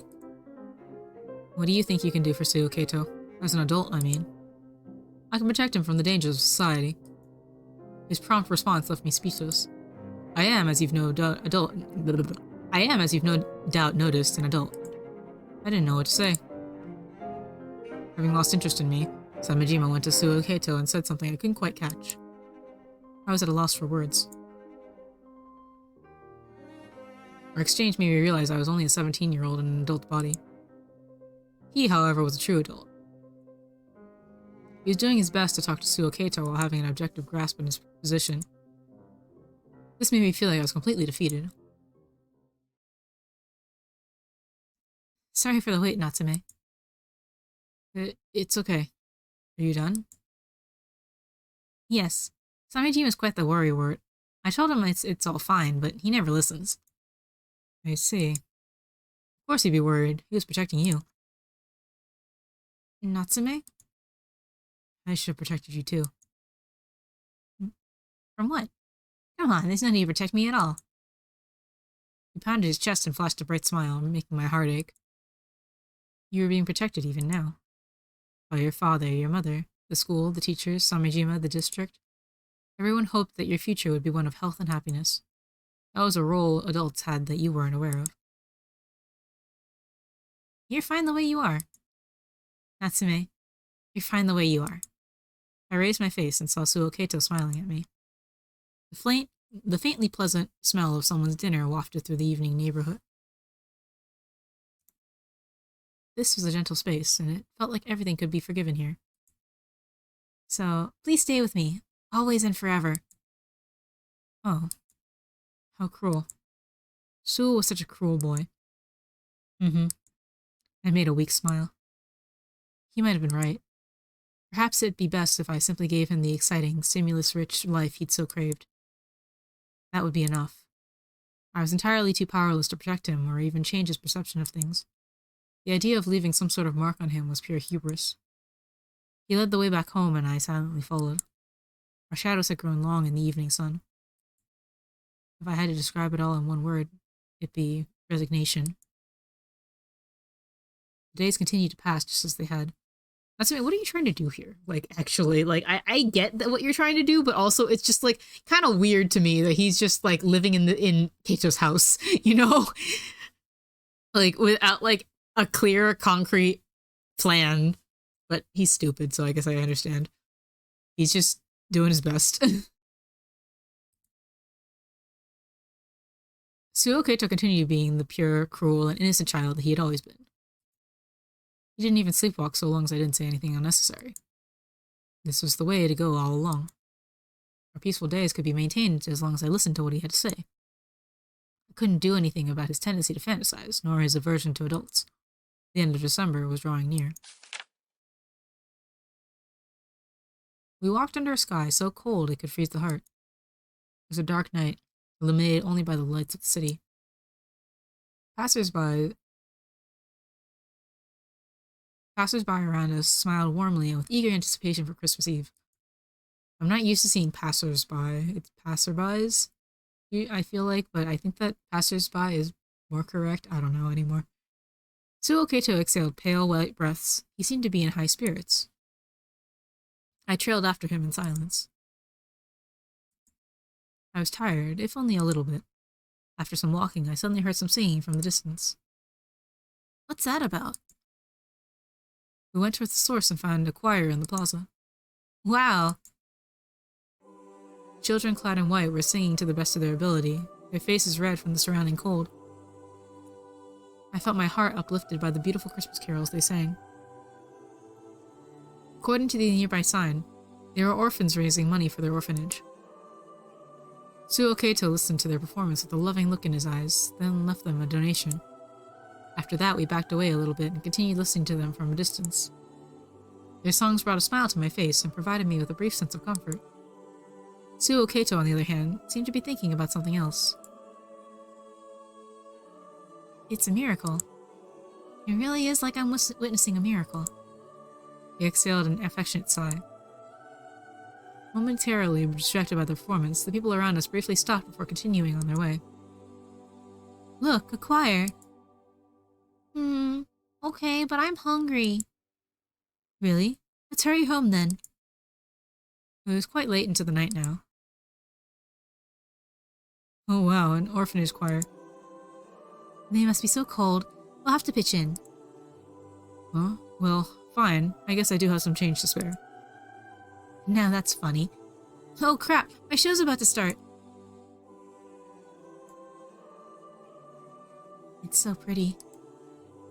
Suo Keito must have heard them too. Even so, he did all he could to focus his attention on the singing children. It was a silent night. A song ended, and we gave them our most sincere applause. The children looked at the conductor before moving on to the next piece. The song in question was called Silent Night, which I found all too appropriate for the occasion. I watched Suo Keito completely immerse himself in their performance.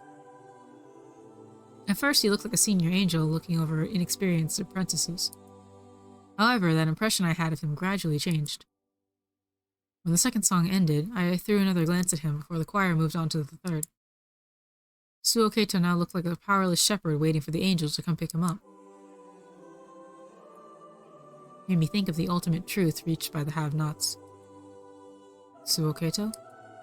I couldn't help but address him, but didn't even look my way. His attention was glued to the children and their choir. Yet his side profile made me certain that I was gazing at something profoundly sacred. Who will protect these children? Who could do that? Suo? As Suo Keito finally turned to face me, he made an angelic smile. There was a certain gleam in his eyes that seemed quite unlike him. Can we listen until they're done? I want to stay here for as long as I can. Sure, no problem. The singing continued. Time passed by in peaceful silence. Cold stars rained down. Oh. The world was filled with cruelty and helplessness. So where was their promised land? Their heaven to grant them peace. I had a wonderful time today. Thank you so much. If anything, I should be thanking you. In any case, good night. Good night. If I don't become an adult, No one will protect those children. I can't just stay a child forever. One day, I'll become an adult capable enough to protect them. That night, it snowed. My shoes, which weren't quite made for winter, squeaked audibly every time I stepped on the white snow. This is so good. Love this. Yeah.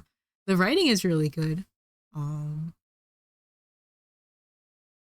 the translation is good too. Wow, look. Everything's so white. There's so much snow. Whoa. Are you okay? I lost my balance, but Keito grabbed my hand just in time to prevent me from falling over. Oh, thanks. It's okay. Just watch your step next time. I pursed my lips when I realized that pretty much no one would suspect me to be the older one here. In all the other possibilities I spectated, Tsuo had always seemed like a child. But now that I'd gotten to know him a bit more directly, he actually gave me the impression of a fairly dependable individual. Dependable? Are you... Natsume, are you okay? Are you sure? Like, he's a good kid, but I don't know if dependable is the correct word there. My foot is falling asleep. Oh my god. Ah!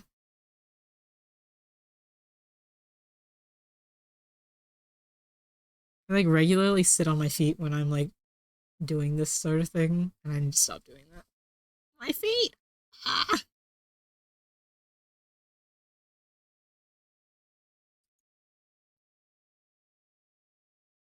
At first, we merely enjoyed this winter wonderland, but then he suddenly scooped up some snow from under his feet. Could I take this back home? I don't know. It'll probably melt by tomorrow. I guess you're right.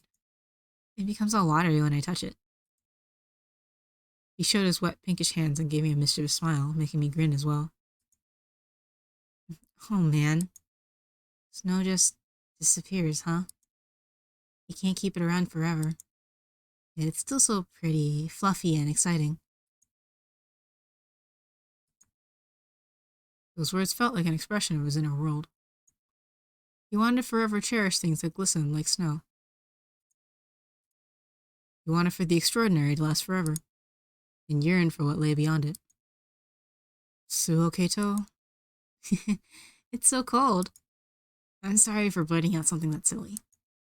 I know it's impossible. The snow continued to fall. The extraordinary continued to paint the city of Tokyo in its hue. To him, it was a gentle joy, as well as a cruelty. Natsume? What's wrong? Are you cold? Should we go back?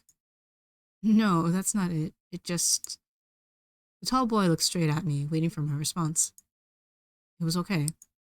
He didn't have to wait. He could just abandon me. I wanted him to keep on running freely to his heart's content. Let's go, Suo. Natsume? Yes? Take my hand. What? Oh, but take those gloves off first. Hmm? After waiting for me to take the gloves off, he extended his hands to me. I want us to hold hands. Huh? Come on, just do it. Like this? Mm-hmm. I grabbed his extended hands. Sent a brief chill through me. I guess they're pretty cold, huh? Sorry about that. Your hands are so large. I get that a lot.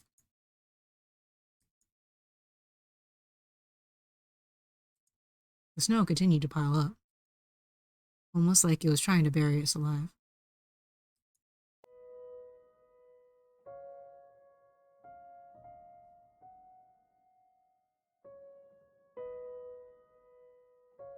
I like this shot.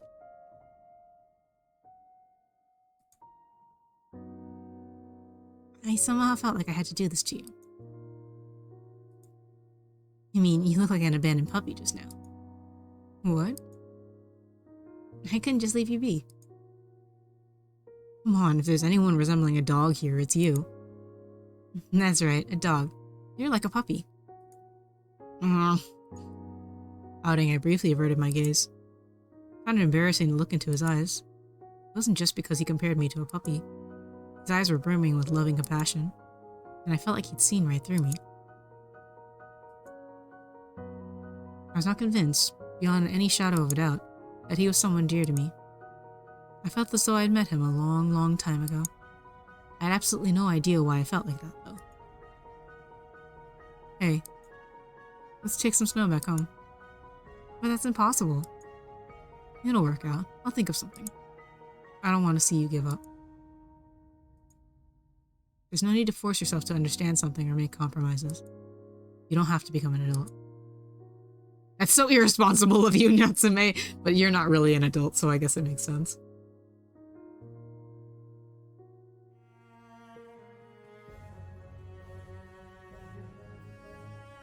And I also get it, like, wanting for people to not grow up.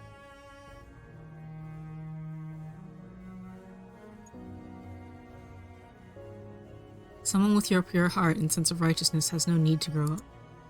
It felt as though time itself had come to a halt, and the sheet of snowflakes protected us like the starry sky. I just don't know what it means to become an adult. Neither do I, bro. Neither do I. Adults are just faking it.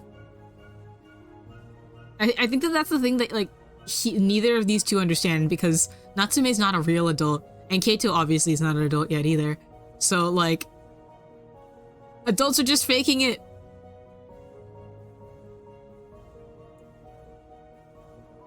Adults are gray and boring, locked between towering walls of concrete. And that makes them wither and lose all playfulness they might have had. I mean, I've never become an adult before. I feel like doing so would mean I'd stop being myself, and that scares me.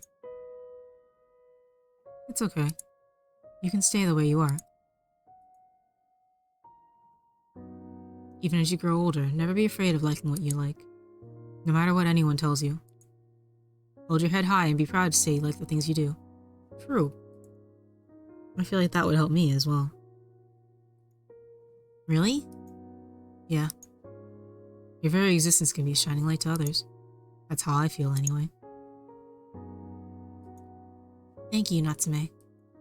Your words made me really happy.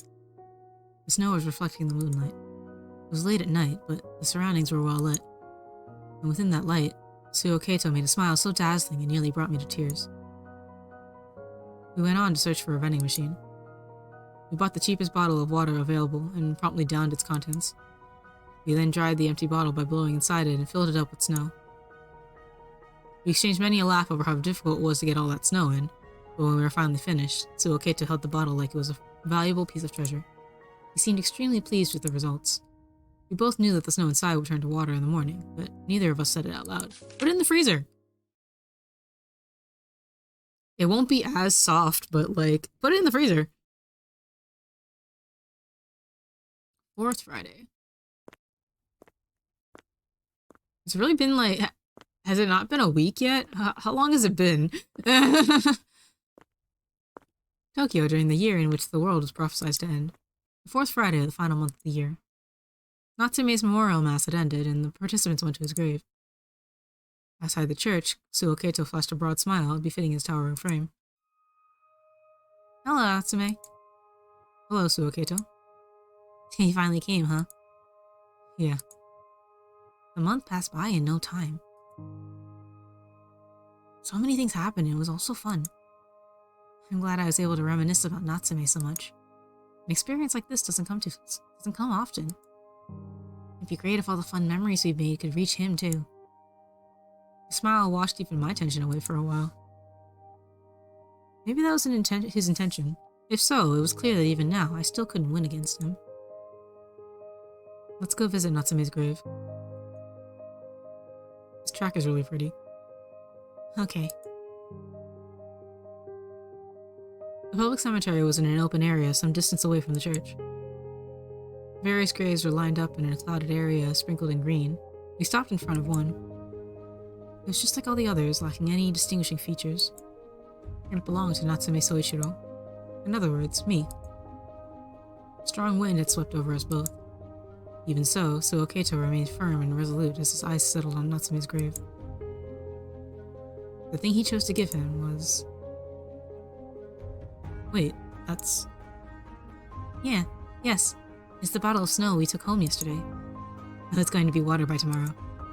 I see. I actually thought of giving him snow from the day you told us about his idea a month ago. You did? Why? My question made him put on a faint smile. I once made a snowman with him. It happened so long ago he might have forgotten it. But I know that his grave will be covered in snow next year too. He can never leave the casket to witness the first snow ever again though. And it makes me sad to think that he can't touch something that's so close to him. So I wanted to greet Winter while seeing the snow I gave him. He could touch some of it and treasure the rest. Suo Keito looked into the distance. There was nothing reflected in his eyes, not me, nor the scenery around us. All he saw was the warm memory he shared with Natsume on a cold winter day. I know the snow will eventually turn to water, but still. It's okay. I'm sure Natsume will understand. Will he? Yeah. He'll remember the snowy day too, I'm sure of it. I hope he does. The dance we mimicked by watching TV. The old maid-like card game we played. The children's songs we often sang. Suo Keito brought up countless memories during our meetings. None of them were related to objects, however. The fact that he chose something like snow, which would inevitably turn to transparent water, finally made me understand what he really treasured. I'm sure Natsume will be glad. We offered a brief prayer to Natsume's grave before walking away with a smile.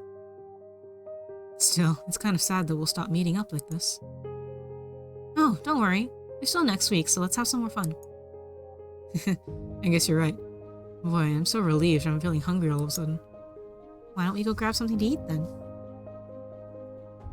Good idea. What do you have in mind? Well... Oh, sorry. Mind if I go to the bathroom for a bit? Sure. I'll be waiting for you right here. Thanks. That was just an excuse. Feeling emotional, I turned back toward the church to burn it into my eyes one last time. That's it for my extended mass, as well as our final month together. So many things happened, and it all began right here at my funeral. As I gently placed my hand on the door of the church, a strange feeling of discomfort made my heart race. The extended mass was supposed to be over. This was our last Friday. Yet there was a faint discrepancy tugging at the back of my mind. What did he say? What did he say just a few moments ago?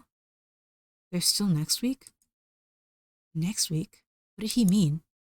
The month only had 4 Fridays. There was no next week. Then why? I suddenly became certain of something. I didn't intend to, but I did. It was the truth behind my peculiar feeling of discomfort. I saw a glimpse of something I shouldn't have. I can't make the story end. I can't make the credits roll. Before I reached the final page, there was still one thing left to do, and that was... end my consciousness in this world?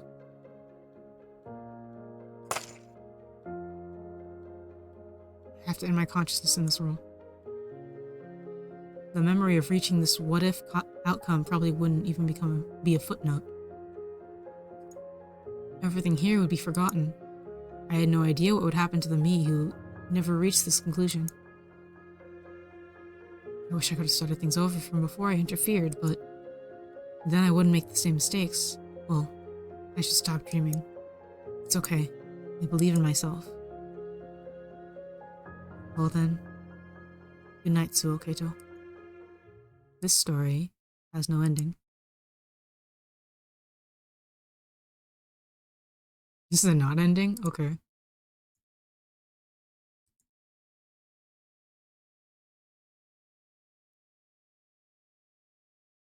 Did I do something wrong, or is that just what's supposed to happen?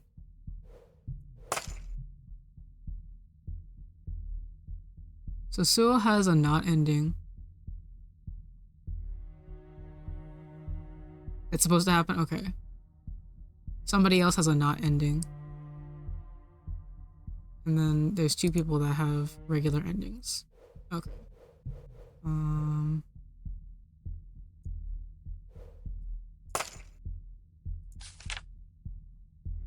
Okay, now we're supposed to go to Haruki because I didn't do his. I miss Ryo. Ryo's my fave. Baby boy. My drink. Mm.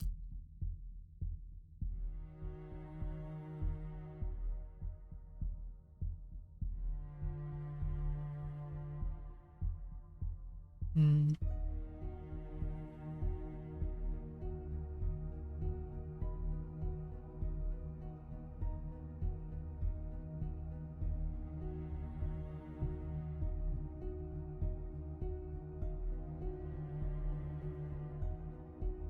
Keito. Yeah.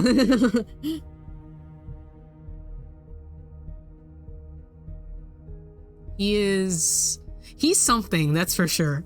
I don't know how, like, it's very difficult to encapsulate him specifically. Yeah, I like him. He's interesting. Like, again, I want to put him in a petri dish and study him for science.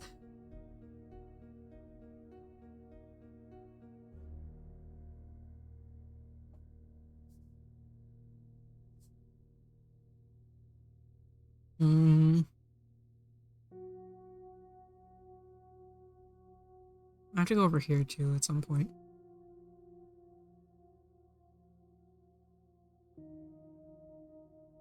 Okay, let's see where we can get with Haruki's support. I chose to observe Morichika Haruki.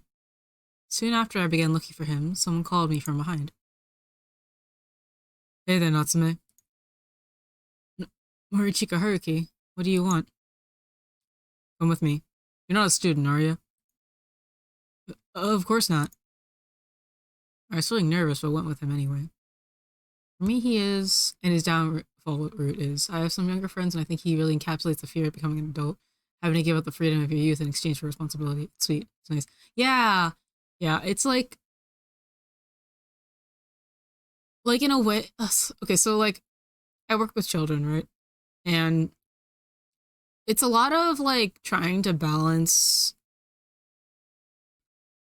them maturing while also like trying to hold on to like the innocent way that they look at the world. And it's a transition from being protected to just becoming someone who protects. Yeah. It's like you don't want to rush it, you know? Like you want for a child to learn to be comfortable in the world of adults. But like you also don't want them to have that like to get that like disillusionment, you know? Like you don't want them to lose that like feeling of that the world is a good place, that the world is a place to be like in awe of. And it's very, very hard to find that balance. And like, as I'm sure that we all, as like growing up, have like reached a point where it's like, damn, the world sucks. And I think that like a lot of people will come to that conclusion. But it's also like, you don't want for that to happen too fast. Like it'll only happen when it happens. You don't want it to happen because you made it happen, you know? You want to protect that until you can no longer protect it. And it's okay if you can't protect it, is the other thing. Like it's okay if like when a child grows up, it's okay when they decide for themselves that they want to mature, that they want to have a place in the world. But like I don't know, it's so like difficult with children because you just like have to watch them. You just watch them and hope for the best. Oh man. Anyway, um, I was feeling nervous, but I went with him anyway. I couldn't ignore a chance to get on good terms with him again. It's such a pain, you know. I mean, You got any idea what it's like to hang out with a bunch of kids who couldn't recognize a good time if it bit them in the ass? I think I know what you mean. You feel the same, don't you? I mean, you gotta watch over some brats because of something Natsume said before he croaked. Not at all. They're all good kids. I'm happy to be in their company. I was being honest there. Getting to be with them again was already blessing enough. Morichika Haruki opened his eyes wide, then looked away and downed his glass. Being a child it's powerless, you don't have a lot of control, so seeing bad things happen in the world is especially frustrating. Not that it's not frustrating for adults, but I understand why Keito reacted so poorly to people saying this is the way things have to be when he can see that they shouldn't. I like him. Yeah, I have this like one kid who like no, you're fine. Yeah, this is just like there's a bit of a disconnect between when I talk about stuff and when you guys get it, and when you guys can respond. So then I move on, but yeah, I have this one kid who like I struggle with him because it's like there's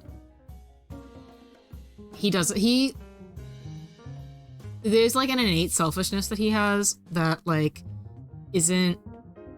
It's not like self-serving exactly, but it's like whenever we like say no to him, then it's like, well, why can't things happen the way that like I want them to happen? It's kind of like how Keito wants it. Yeah, it's that frustration of like when you're in society and like you go along with the flow of authority, and kids don't understand that all the time, and why you go along with the flow of authority.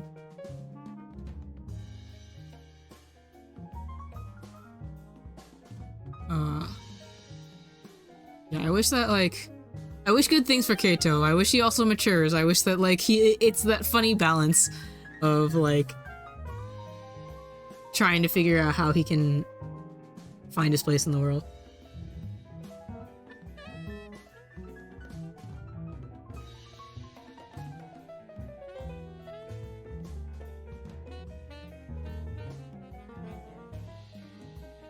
I feel like also, I almost feel like children nowadays are getting more like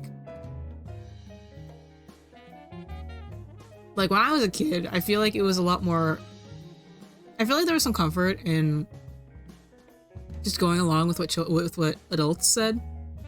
And like we were kind of taught that it was best to go along with what adults said because they in theory they know best, right? But I think nowadays children are more likely to question all of that, and they're more likely to like resist it. Maybe it's just because I work at a Montessori school where we encourage children to do that sort of thing, but I don't know. I feel like I've seen more where it's like children are more capable of marching to the beat of their own drum nowadays, which I'm happy for. I think that that's a good thing. I think that that's how children should be. Though it is also very frustrating as a person in like a position of authority to deal with children who march at the beat of their own drum, and you have to try to get all of them to do something together, you know? This is just me venting about my work situation. All of the kids in my like class are not awful, but it's like it is very difficult to get you all to work together on anything. I think I read this already. Let's gamble is the first thing that comes up after I continue this. Okay, bro. I gave him a surprised look. Gamble? But that's... I don't mean betting money. I just want to decide which one of us pays for tonight. See the darts over there? I pointed at a row of dartboards with various people playing on them. This was a so-called darts bar. But I've never played darts before. I'll hold back. Wanna go or not?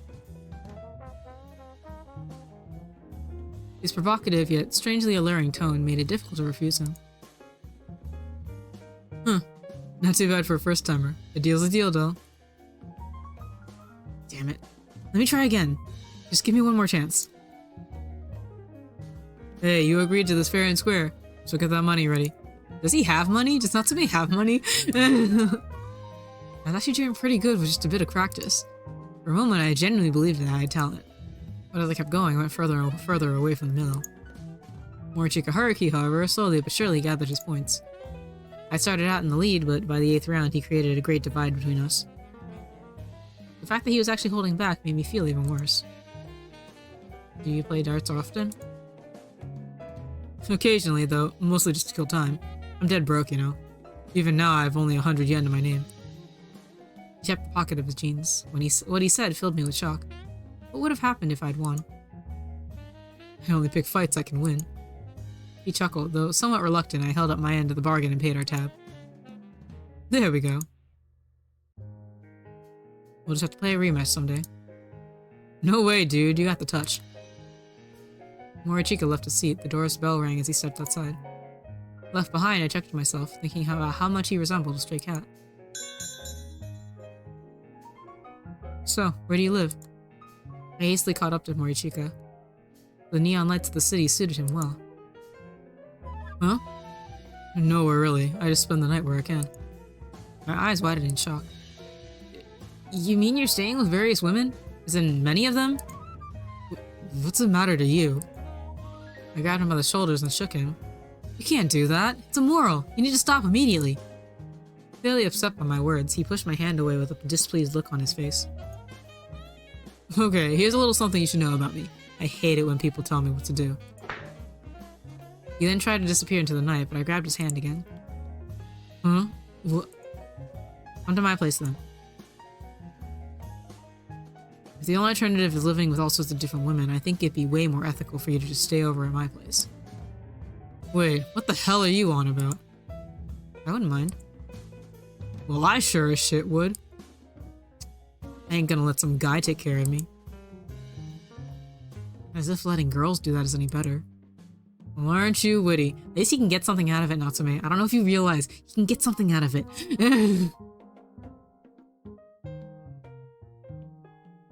Unfortunately, I don't think that he swings that way. Well, actually, I'm not sure. It's hard to tell with these guys. He made a scummy grin, so I tightened my grip. You don't even have a home. You're not wrong, I guess. This pisses me off. Confirming that he had understood my point, I smiled and let him know where I lived.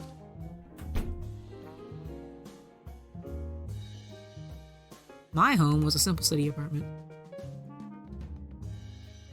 Spectators became conscious of this in this world as members of the nameless masses. When that happened, we were given backgrounds that suited us. For example, I was a 23-year-old stable member of society and everything you'd expect someone like me to have. However, that was just a background. My home was relatively unfurnished and felt like nobody lived here. It didn't even have curtains. And it's not much, I know.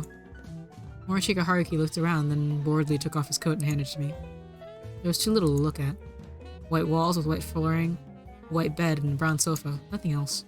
The inorganic fluorescent light reflected our awkward frames in the dark window. Male living space. This is such a male living space when you think, like... They really were like, okay, spectators can just have, like, the bare minimum, like, male living space area, and that's it. That should work, right? Alright, give me your number.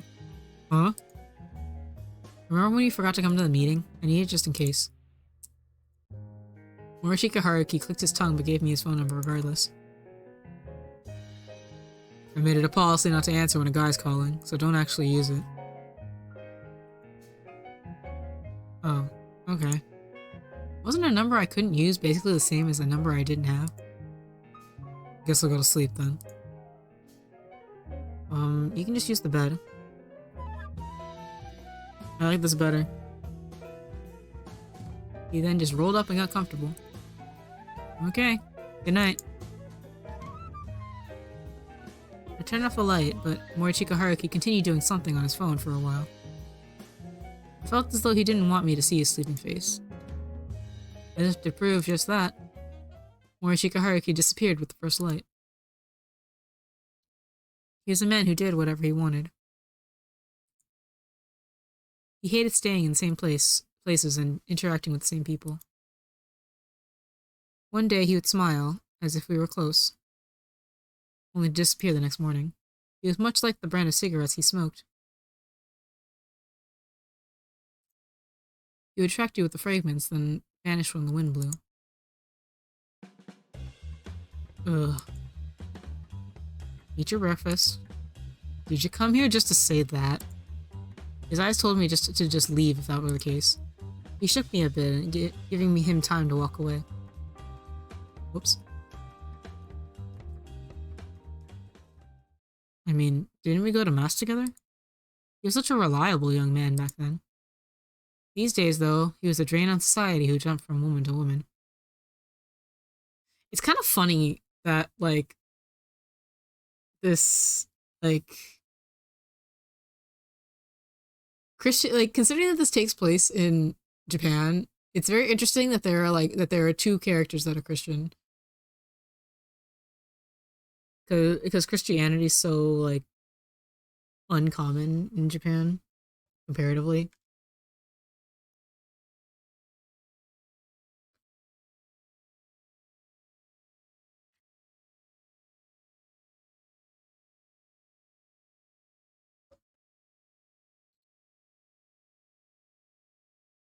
I also think it's funny that, like, one of the Christian members of this cast is a womanizer.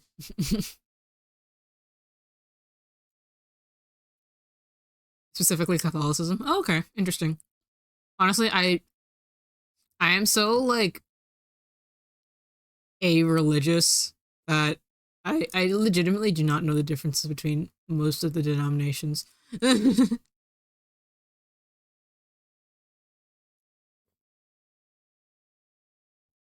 I just know that, like, Catholicism is, like, a little more intense. We're also roughly the same age now. Life's full of mysteries, I guess. I chuckled at the irony of it all. Good morning, Morichika Haruki. The hell are you following me around for? Well, for one, I have no friends. That's me. The hell are you following me around for, dude? Oh, Mahoyaku is on maintenance now. I'm impressed you can say that so proudly. So, with that in mind, I was thinking of getting closer to you. He stuck out his palm in front of my eyes. Ah! He threw a hand chop at me. Oh my god.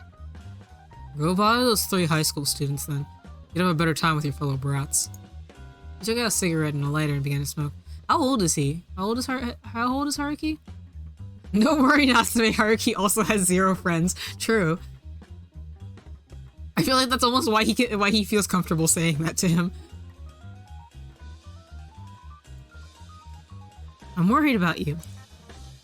Hey, give that back. You're already coughing way too often. You don't have to force yourself to smoke. Give that back. The very air around has changed.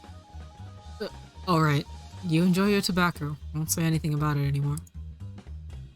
The moment I said that, he dashed toward the distant parking lot. Oops. Mori? He quickly put on his helmet, sat on the bike, and drove off somewhere. Left by myself, I simply stood there and gazed after him in utter shock. He ran away. I quickly snapped out of it, though. He'd come back tomorrow. I'm sure of it. He had nothing better to do anyway. Huh? He's still not here. The next day came, and so did its evening. Wait, could it be that? As the light of the morning sun made me squint, I had no choice but to accept that he'd been avoiding me. Oh right, I still have the number he gave me. Hello, Morichika Heart. Hello? I'm sorry, sir, but we only open at 11. Huh? Could you call us back later? Oh my god, he gave him a fake number. Who is this? Oh? We're Share, a pizza place. I'm kind of impressed that Haruki can has the number of a pizza place memorized. Because like I doubt that he just picked like a random number. I ended the call and just stood in place. The way that this one doesn't have like the ending quotation mark. Oh, there we go. Morichika Haruki! Morichika Haruki had always lived by his own rules. The only lead I had to find him was the fact that he often picked up women to leech from. If I interacted with various ladies there myself, I could maybe run into those who met Morichika Haruki.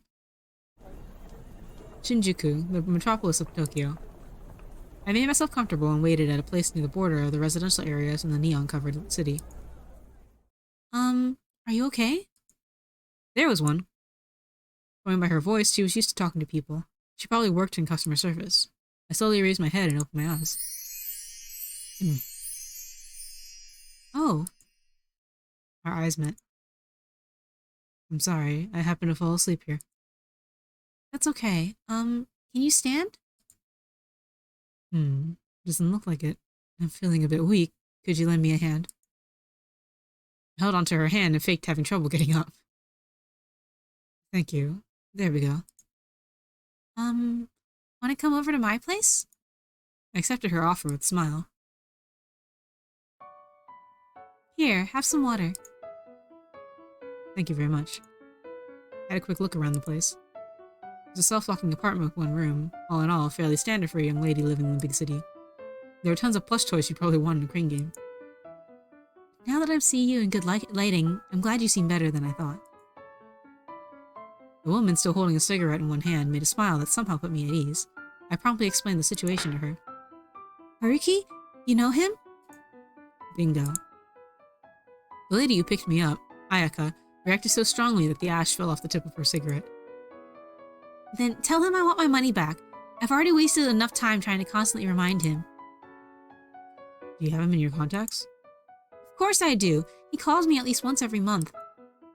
He always calls right when I'm about to delete his number. He just has some scary senses. She was more passionate about my investigation than I expected.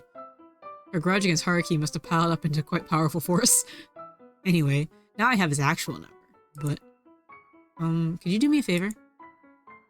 I whispered something into her ear, and it immediately made her lips curl into a grin. No problem. I was relieved to see how eager and reliable she seemed. Good night, then.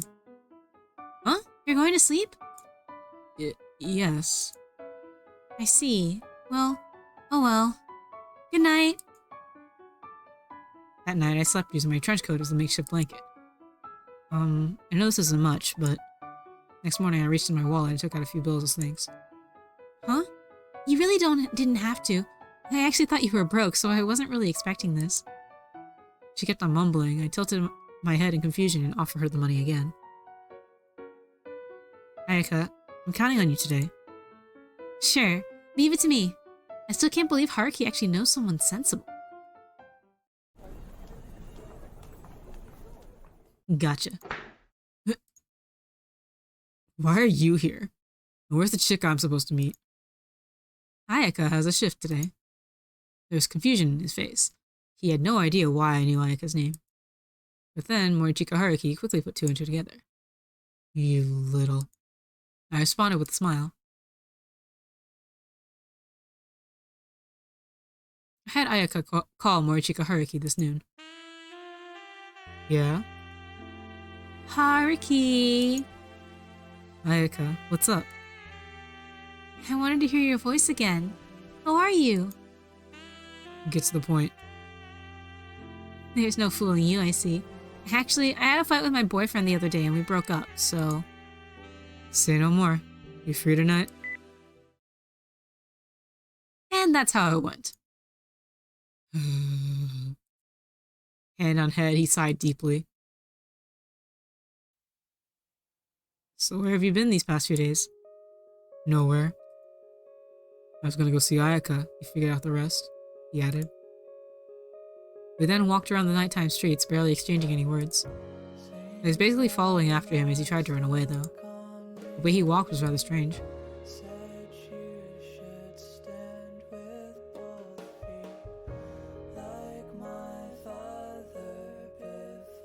Like the slightly red-blue split here. Nice composition. It was as though he was mixing with the crowd to become a part of it. With him blending in so well, I had to be careful not to lose him. At first I thought that he was just used to this city. Nighttime Shinjuku was like his backyard, and these waves of people meant nothing because he trusted this place. However, as I followed him, I realized that wasn't the case. It was the other way around. He trusted no one and nothing. Everyone else was the same in that regard. They prided themselves on being strangers and avoided contact. There was a dense mist cast over the night. Even still, people walked around as if seeking more density. We were welcomed by an air filled with exhaust fumes. I was close enough to touch him, and yet, he continued wandering in complete and utter solitude. For a brief moment, Morichika Haruki turned my way. His refined amethyst eyes bored into me for less than a heartbeat. However, their beauty was soon hidden from view the moment he looked away. I could somewhat understand how he felt. At their core, people were all essentially alone. We were surrounded by all this air, yet still we gasped for more. Morichika Haruki stopped for a moment to light a cigarette. I watched him do it, but said nothing.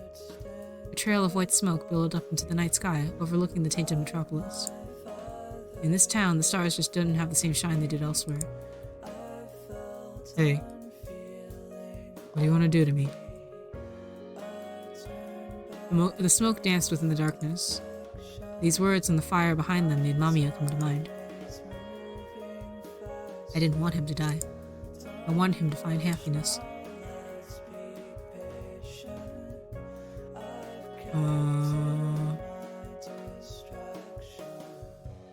I don't... Is this what I did on the other one? Is that why I ended up with a non-ending? I'm gonna drink my water. Well, if not my water, this is still my tea.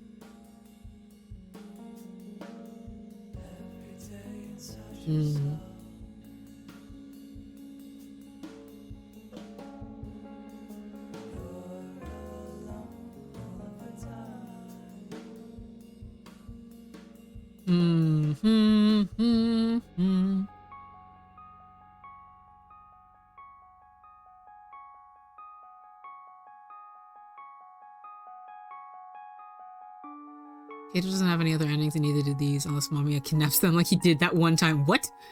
What? I don't remember that. Okay,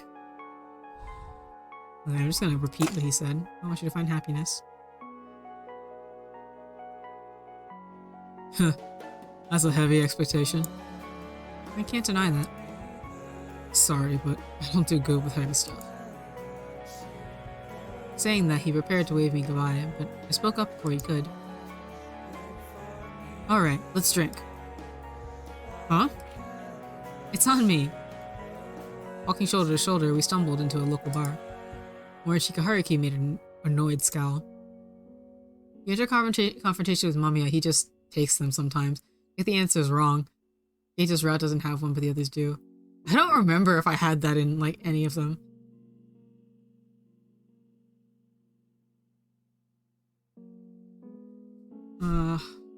Morichika Haruki, check this out. The hell? Whoops. Jamila. What are you, 10? I haven't seen that in forever. I was there, you did. Okay, I totally don't remember. It's been a month. A lot has happened in the past month. I have been dying. It's on.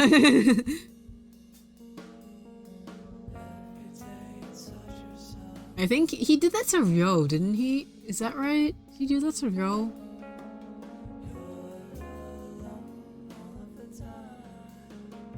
Maybe I need to put all my VODs onto YouTube and then rewatch them myself. I really do need to rewatch these VODs because I have to, like... Can you just see how... I don't listen to myself. I kind of just, like, fumble around to see, like, if I'm making... I, like... Oh, I failed Minato's. Okay. Thank you. I'm glad you remember.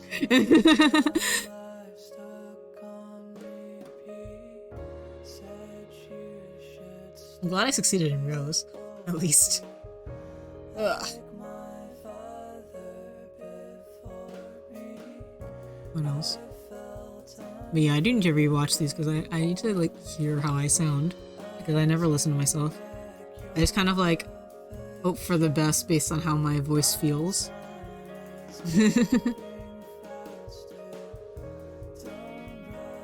Our walking was unsteady. We laughed, we cried, and we drank ourselves under the table. I hadn't had this much booze in, well, ever. This adult body, though, thankfully didn't cause that much of an issue. Still drunk, we were walking around Tokyo. Ow. Hey, get up. Lend me a hand. Ah, you little...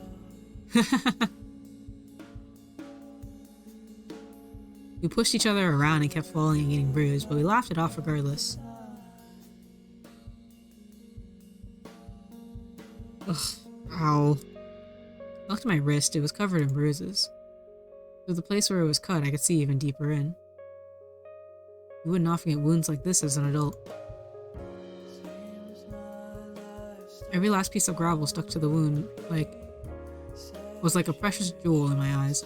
I ended up carefully picking off each of them one by one. Bro, dude, that's not good! That's not good for you! Cigarettes, huh? Hmm? Oh, I smoked them. Want one? Here you go. Hmm? Whoa, you never smoked before? This is awful. How would you do this to yourself? Not sure, it's a habit. I don't get why you want to smoke. You're only shortening your own lifespan. Who cares? I'm about to kick the bucket anyway. What? I said I'm about to die, so who gives a shit if I smoke or not? Before I realized it, I punched him. My fist sank into his left cheek. I felt his scrawny skin on my knuckles. Scrawny? A loud sound followed and he rolled into the nearby back alley.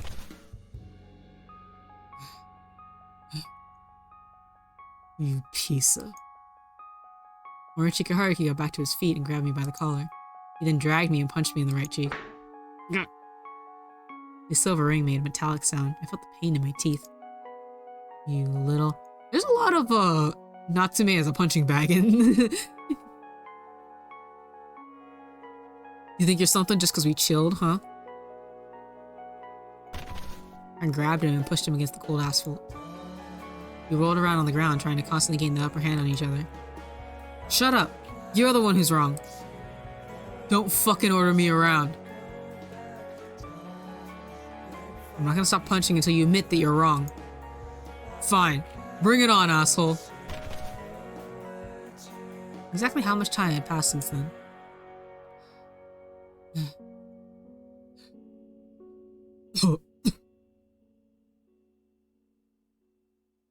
We were both exhausted to the point where our punches had long since lost all their powers. Morichika Haruki. Why? Can't you understand? Hell if I know. How the fuck am I supposed to tell what's even going on in your head? You're a pain in the ass, so stop forcing your ideas on me. I ain't your kid. I ain't nothing to you. I don't think about you that way. Yeah, right.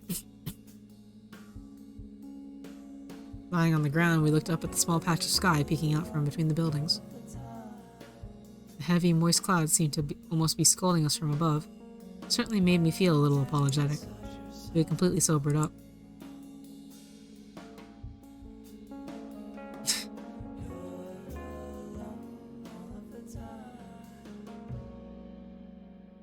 I'm looking at this and it's just... Because it looks like they're on like a road. Guys! Even if there's not that many people coming through, don't do that on a road. What must I do to make you care for yourself? I don't want this. I don't want to see things I hold dear spiral down into self-destruction. And I certainly don't want them to whittle away and disappear.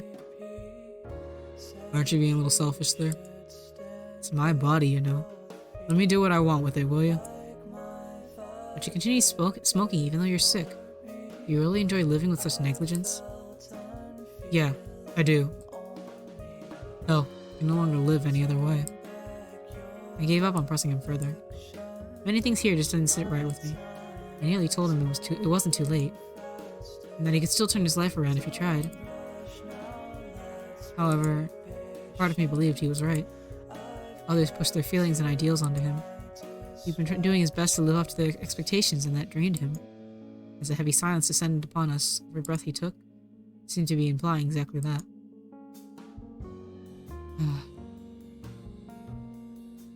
Took a long, deep breath. Morishika Haruki, no doubt anticipating second round, quickly got back up. His reaction made me chuckle. I shook my head and looked up at the dark gray sky stretching above us. When's your birthday? I forgot that too. No, you didn't. It's in the spring. Aw, he's Haruki, and his birthday's in the spring. That's cute. Spring? Is that how it's whoops. Is that what you're called Haruki? I mean, with Haru meaning spring and all that? Yeah. His listless response made me smile. Haruki, born in spring. He looked at me in confusion. And since Natsu means summer, I'm guessing that makes you a summer-born Natsume, huh? Oh no, I was actually born during winter. Natsume, born in winter. Yep, that's me. A winter-born Natsume, waiting for the day he would see summer. I heaved a sigh. The cold had already vanished. I can't wait for spring to arrive. You should celebrate your birthday when it does. Let's buy a cake and eat it with the others. I'm sure it'll be fun. We could get one now, you know. Huh? You said you were born in winter, so why not buy a cake now? I guess that would make sense. Still, I'd like you to live way past 30. You're still on that? You see, I have a little dream. To reach my 40s with my friends and go mountain climbing on a day off. I want to make sure it comes true. Whatever, dude.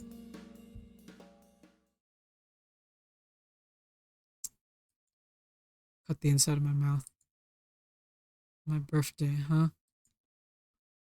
Right. It was in the spring, wasn't it? Oh, hi, Mamiya. Haruki. Wait. Should I do the goofy-ass Mamiya voice?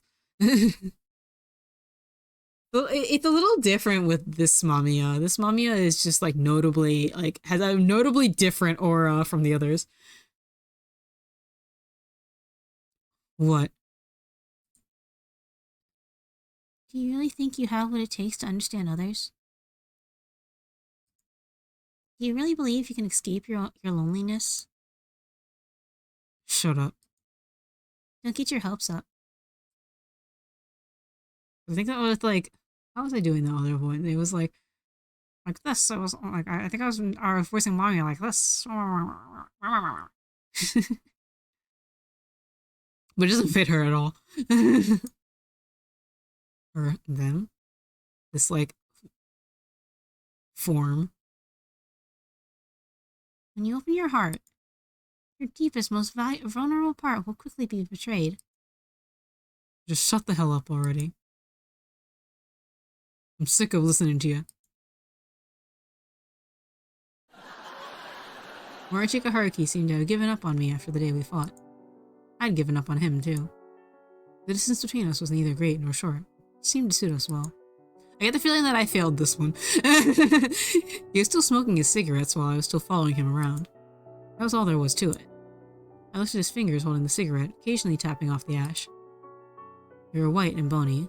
The silver ring was the most glaring feature. Oh, there was a red mark on one of them. It made me think of blood congestion. Had he lost a ring? Or had he perhaps thrown it away because of something? That wouldn't have been strange, considering it was something he held on to long enough for it to leave a mark. What could have happened to that ring? It's time. Yeah. See ya. You too. Morishika Haruki crushed the butt of his cigarette and disappeared onto the platform. He normally used his motorbike, so why was he taking a train now? Who would he meet? And what was with that removed ring? Would it be somehow related? I had no idea. The only thing I felt for certain was the smell of tobacco mixing with the ambient noise. It reminded me of the cigarette I'd smoked deserting. I'm back. I stepped in and had a look around. The room I had just greeted was completely barren of warmth. Silence here somehow became grating to me. With every breath, I realized that I was alone. Solitude seemed to be sinking into my heart.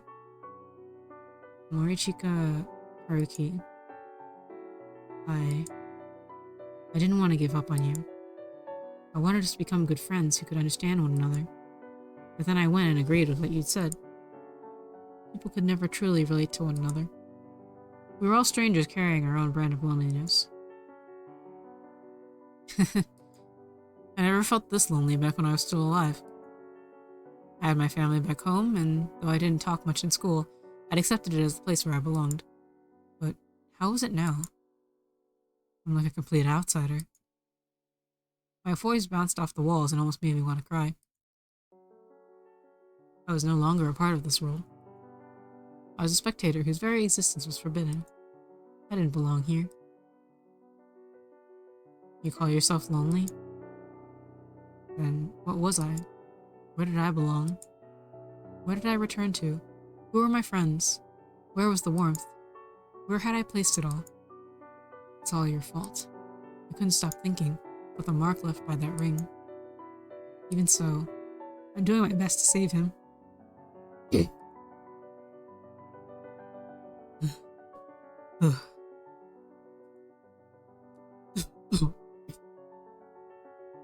Haruki. Shut up. Relax, Haruki. Don't you fucking show yourself to me. It's okay. You're not alone. Everything will be alright. Just call me by my name. Please. MAMIYA. Yes, good. I'm MAMIYA. And I'll always be here for you. So, how exactly did he become like that? You mean Haruki? You don't know anything, huh? And do you? Well, he's a liar, that's for sure. I wouldn't believe every word he says. But I do feel sorry for him. It's enough to set off my motherly instincts and hook hopeless women like me. Come on, Ayaka, you're not hopeless. God, if only I fell in love with a guy like you, I'd have become so happy. Let's have a couple drinks together. Wait, Natsume, you smoke? Oh, you mean this? I started recently, needed something in my mouth. Oral fixation much? I don't know anything about Morichika Haruki. I remember the gentle light of the church. He was a little bashful, but treated me with kindness when I was still a boy. Oh, it's you. Huh? You're the one who sings off rhythm. Yes, I was looking at the sheet again, but I don't really understand it. Are you practicing? Yes, I want to be better at singing. Aren't you diligent? And just like that, as the cross necklace dangled on his neck, he went and helped me practice. He was such a normal, commendable young man back then, so why did he end up like that? What happened to him between then and now? You could sing hymns, right? That's why you... Hey, can you teach me how to sing them too?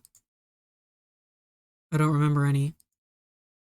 But you sang at Natsume's funeral. I forgot that too. Why are you so opposed to turning your life around? Or close the distance between us? Are you this fond of being a self-destructive loner? I don't need to listen to your bullshit. You do. If I don't stop you here, you'll end up getting taken by Namiya. I grabbed him by his clothes as though keeping him bound. Let me go. Don't pretend like it's easier to live alone, or that you just want to avoid getting chained down. I said, let me go. You're just incapable of loving others. At that moment, he bent forward. He seemed to reach for his boots, but then suddenly a knife appeared between his fingers.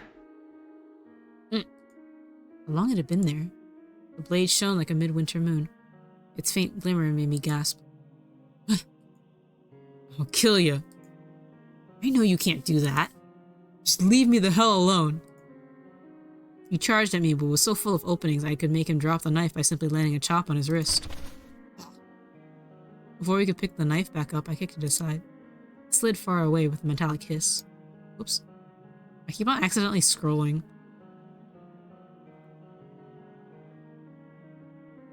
You son of a... I'm not giving him a chance. I stepped on his hand. Get the hell off me. I stepped harder. He moaned and eventually gave up on struggling.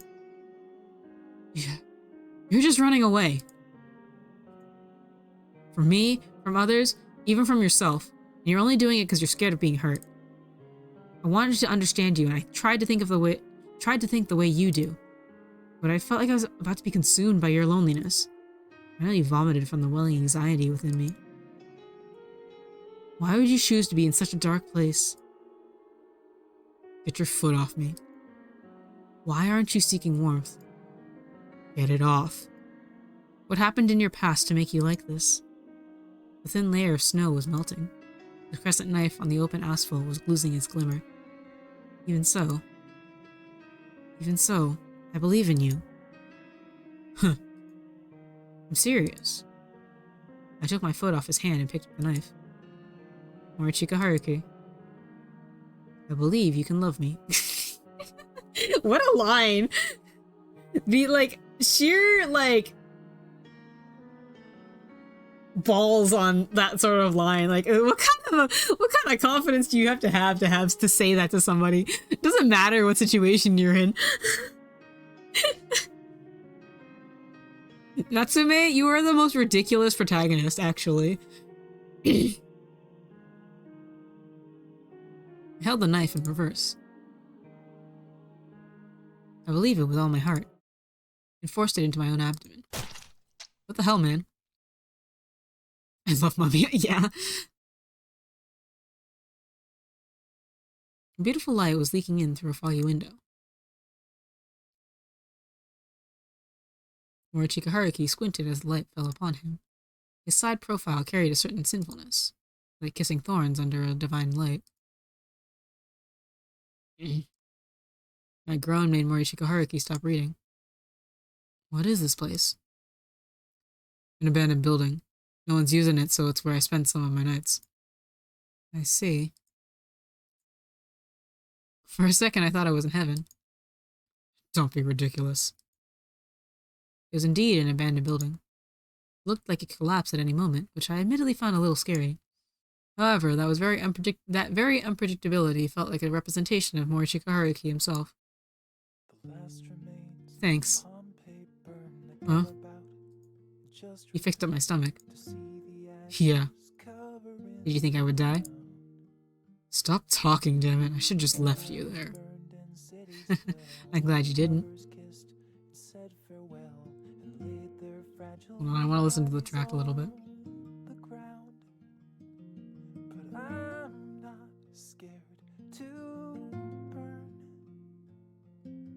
Dust, I will return again if you'll stay by my side. I'll lay down and I won't hide from fate. This track is cute and very boyish, considering that these are these are two adults, quote unquote. I was right to believe in you. I'm pretty tough, but it was still a huge gamble. Man, you're a piece of work. As I'd expected, the wound itself wasn't that bad, and a bit of sleep was enough to put me back in good health. Boy, am I hungry. Morichika Haruki looked at me as if he couldn't believe what I had just said. I grinned back at him in response. Sorry, unlike you, I'm pretty stubborn. dust I will return again if you'll stay by. The leather sofa was full of overused springs. It couldn't take that much of an impact, and the toughness made me grimace. Morichika Haruki was lying on the sofa as if he was used to it. He was also smoking as if to rest his soul. Smoke filled the dark room. The only thing to break the silence was the droning sound of some boring program on the radio. What were the hosts saying? I didn't even care. I couldn't be bothered to turn it off. Shiny flakes of dust floated around the room. The way they sluggishly drifted through the air made it look like they were tired. The sense of fatigue here made me feel comfort unlike any I'd felt before. Gonna drink? He gave me some canned cola. Is there any reason to refuse?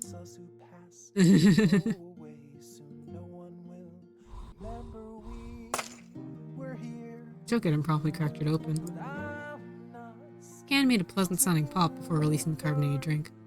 Stopping its flow with my lips, I began hastily drinking it up. This particular atmosphere of this abandoned building, it being winter time and the cold cola combined to hit me like few things could. Once I finished my first sip, I looked to the side for no reason at all. There, I saw the face of a talented, beautiful young man. Was the future bright or clouded in darkness? It no longer mattered to me. All that mattered now was the present. As long as I enjoyed the present, I felt like I didn't need to worry about anything. This must have been what Morichika Haruki had learned long ago.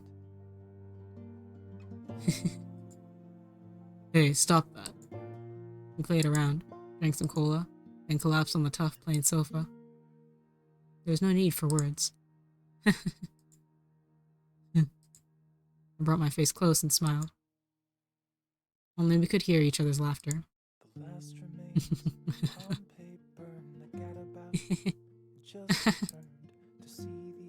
The blood from my stomach, his ever-coughing respiratory system. None of it mattered to me anymore. We were in a place where we could afford not to care about such things. We just had to spend the day having fun. It was fine if the future was bleak. Come what may, it was okay. There's only one thing we wished for. We wanted the taste of cola.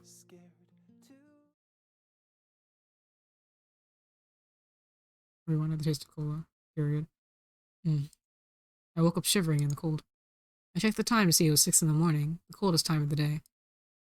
Honestly, the worst time of the day to wake up. 6 a.m. is the worst time of day to wake up. And like half the time it's because you're like shivering for no reason. The other day, like Monday leading into Tuesday, I had like a weird like this is not like a bad thing necessarily, but it was like definitely a nightmare in terms of like it was just scary. But like it was weird because I ended up like I don't usually have nightmares, okay? Like generally I go to sleep when I feel like tired enough that I know I probably won't dream in the first place. But most of the time I don't really have bad dreams. I have like weird surreal ass dreams, but this time around it was like legitimately just scary. And I woke up like shivering. And it was because I was scared, but it was 6 a.m. like on the dot. And I don't know why like I remember that like really like pointedly, but yeah, that's anyway, 6 a.m. is the worst time of day to wake up. It sucks if you have to wake up at that time normally for your job. But like if you don't, then like it's just an awful time to wake up. I don't know what it is. It's just like not comfortable. It's just like damn, it sure is early. But not so early that it's like weird, you know? Like it's like, I could wake up now.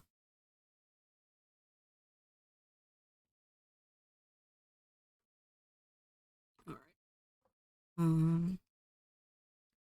Morichika Haruki. I crawled up from the floor and looked at the sofa. Morichika Haruki was sleeping peacefully. Your sleeping face. Careful not to wake him up, I touched his hair. It's my first time seeing it. I saw his eyelids quiver. Oh, hello, Minato. How did I voice him? Is it just me, or have you been smelling like tobacco as of late? Huh? Really? Wait, do you actually smoke? Hmm, it's just secondary smoke. Stop lying, dumbass. You're actually right, Tojo. I started smoking recently, so feel free to be disillusioned with him.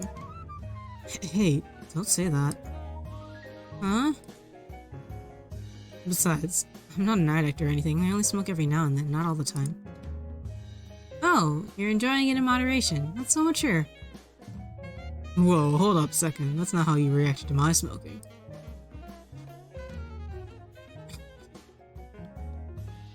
Jesus, don't force yourself to smoke if you can't handle it. Are you worried about me? No. God damn it, I said I'm not worried. Now stop smoking. I can't believe you're the one that's saying it now. Now I understood. The only way to keep Morishika Haruki in check was to hurt myself. That's so fucked up, bro.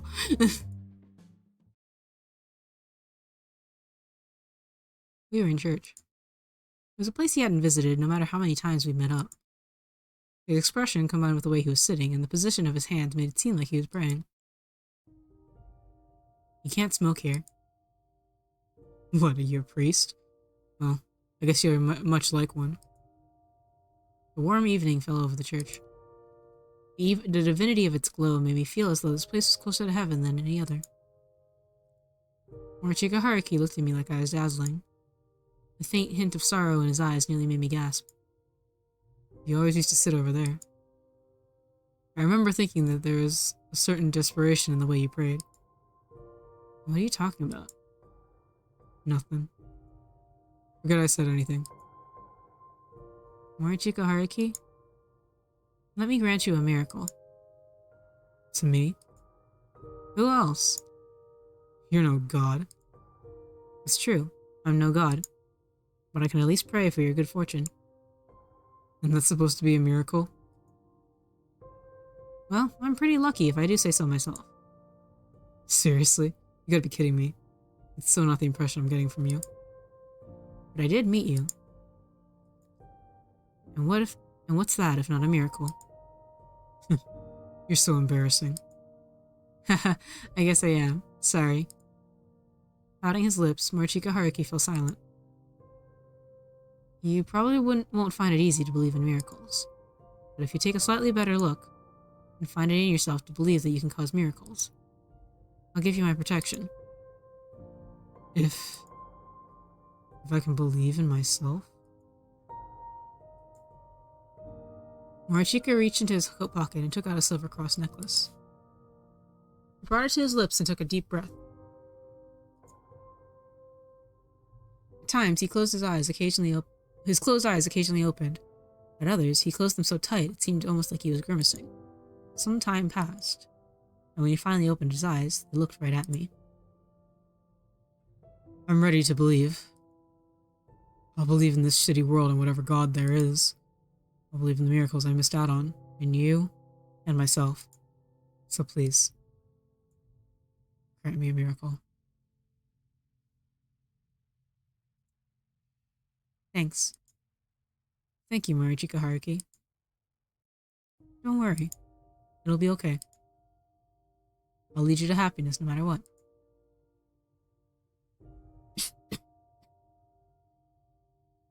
Hey, you okay? Yeah, it's nothing to...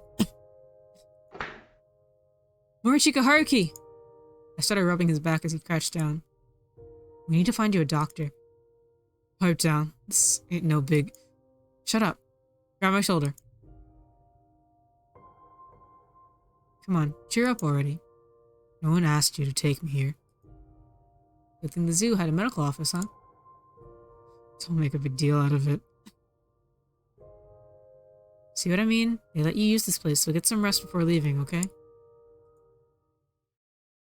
Well, did you fall asleep? Must have been really exhausted.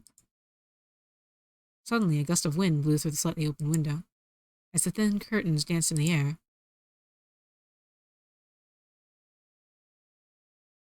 Hello there. They revealed a girl.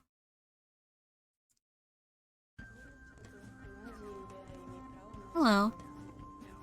This Mamiya is so like classic anime manga.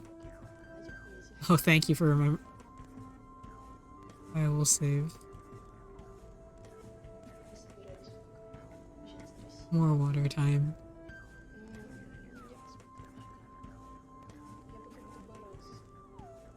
Yeah, this Mamiya is so like classic anime manga girl, you know? Like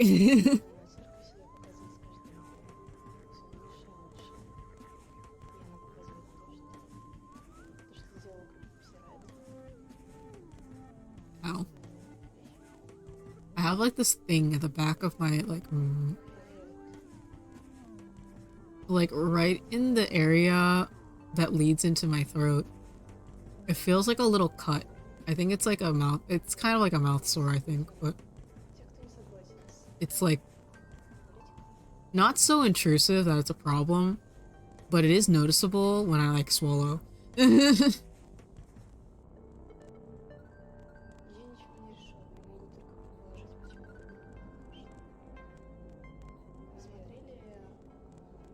More water. Alright. Mamiya. Hello, Mamiya again. I think since we were going through Keito's route for so long, since like his Mamiya doesn't really like exist exactly. Like his Mamiya is there, but he doesn't have corporeal form. And also Keito is just fucking crazy in general, so like it's been so long since we had to deal with like an actual Mamiya.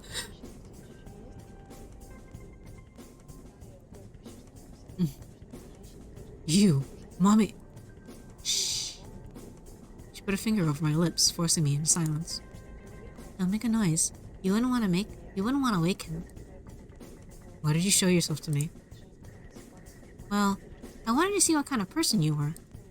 Or you could say, I came to eliminate the pesky virus that's so insistent on saving Haruki. The smell of antiseptic made my body feel heavy. So I'm a virus here now? You're the one leading Morichika Haruki toward a certain death. Make no mistake. It's not my intention to make him suffer.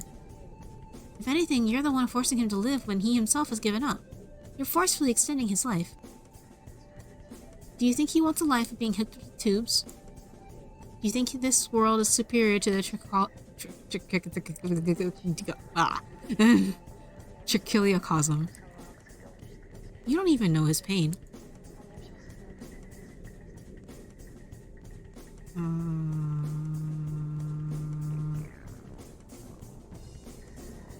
It'd be good to not be irresponsible. Don't say something so cruel. Oh, is it though? Her acting so nonchalant made me grind my teeth. What about you? Do you realize how hard he's trying to live? There are problems that make his life a burden, yet he does his best to reach a compromise with this world. Can't you see? Are you really going to render his struggles meaningless? There's something wrong with a world where one has to struggle. We don't really want him to struggle. After all, he's already done more than enough. Even so, if he dies, it's all over. That boy is very good at bringing himself closer to death. Are you going to deny him his way of life? My god. There's so much going on here.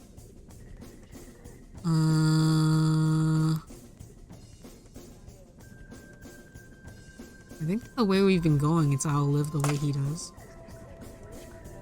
I will live the way he does. The way he does? You have no flesh and look like a child. It's something you can't do. Please don't say that he's very good at bringing himself closer to death. He may live his life moment to moment, but that's exactly why he values it. So what will you do? You tell me, Haruki's friend. What exactly will you do? It's cute that Mamiya refers to Natsume as Haruki's friend. Oh, I thought it was here. I will take your place. You don't even have a body. I can easily replace you and become someone who understands him.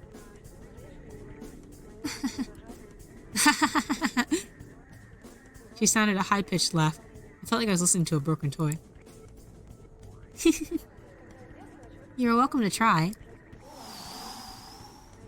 The strong breeze made me close my eyes. I could feel the light shining over my eyelids when I opened them. Morichika Haruki was nowhere in sight. Morichika Haruki? Haruki? I'm not sure. He didn't come to me. I see. Thank you. Where are you? I spent all day running around Shinjuku. By the time I found him, it was well into the morning hours. The early morning sun seemed to burn my eyes. I looked down at him, barely breathing. He was like a tattered piece of cloth. Don't you have anything to say? Get me a cig. Just get me a cig. I took a cigarette and a lighter out of my pocket.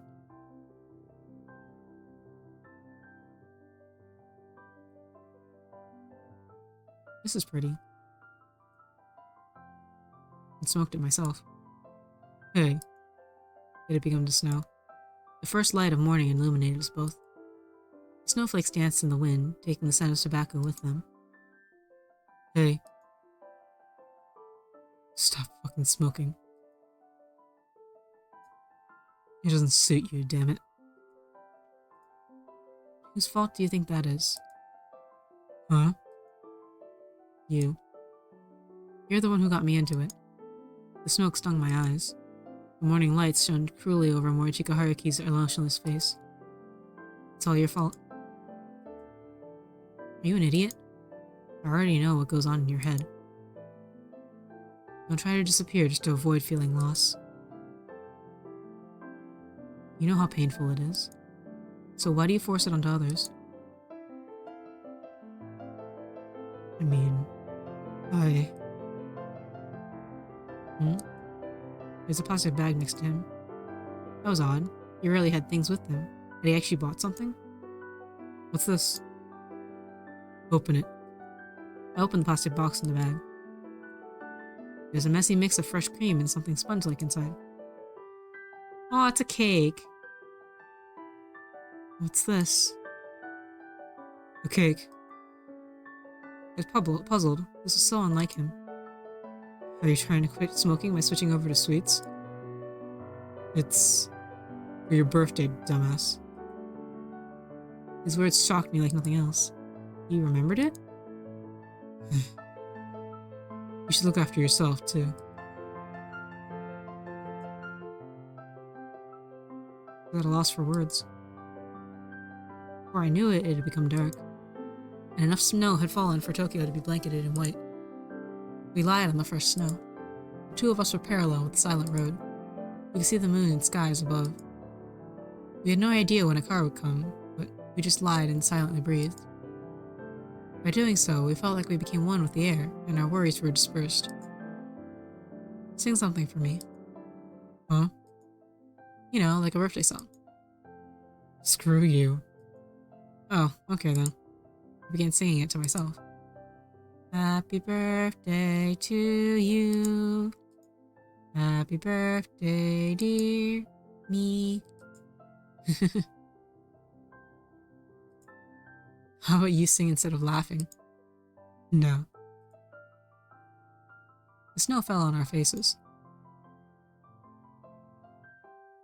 They were like stars, silence. Traffic light was shining orange. Snow took the light, reflecting it. It was winter, but the surroundings were now covered by a warm color. My vision turned blurry from tears, making it seem like the silly lights were sparklers. Happy birthday, Natsume. Happiness. You and me, we both just wanted happiness. Oh man, this cig tastes like shit. It didn't matter if I was basically like walking garbage. I just wanted to sleep. Within the stagnant air, free of any kind of thrill. I didn't care if this turned me to dust. I didn't care if I couldn't get up. I just wanted to sleep without the fear of death. I may not know where your happiness lies, but I don't mind if it's not with me. As long as you find peace, I can sleep well enough to hear the choirs of angels. Even if you don't need me, at least let me wish you good night. Oh my god, we made it to the fourth Friday. Tokyo during the year in which the world was prophesied to end. Fourth Friday of the final month of the year. Natsume's memorial mass ended, and the participants went to his grave. Morichika Haruki was standing against the wall in front of the church, listlessly looking up at the sky. Hi. Did you pick an item? I wouldn't be in this goddamn place if I didn't. I guess that's true. A memorial mass, huh? I didn't think I'd ever meet him again. I heaved a sigh of relief, knowing that this enigmatic young man who drifted from place to place like smoke seemed to have finally set his feet firm on the ground. Let's just go. Yeah, let's go visit Natsume's grave. The public cemetery was an open area some distance away from the church. Various graves were lined up in a clouded area sprinkled in green. We stopped in front of one. It was just like all the others, lacking any distinguishing features. And it belonged to Natsume Soichiro. In other words, me. A strong gust of wind blew past us. Even so, Morichika Haruki walked to the grave with a steadfast pace, looking firm and resolute. What he'd chosen to give Natsume was a cross necklace. A cross necklace? Yeah, I don't need it anymore. But why? Don't get it wrong, I'm not being pessimistic. There ain't no God. I knew that all along, and I felt it repeatedly in the hospital bed. Even still, I just couldn't bring myself to get rid of this thing. I needed something to cling to, but I no longer do. It's my turn to give someone happiness. Morichika Haruki grasped the necklace tight before finally placing it on Natsume's coffin. So, does that mean that... Shut up. We're done here. Let's go. Wait!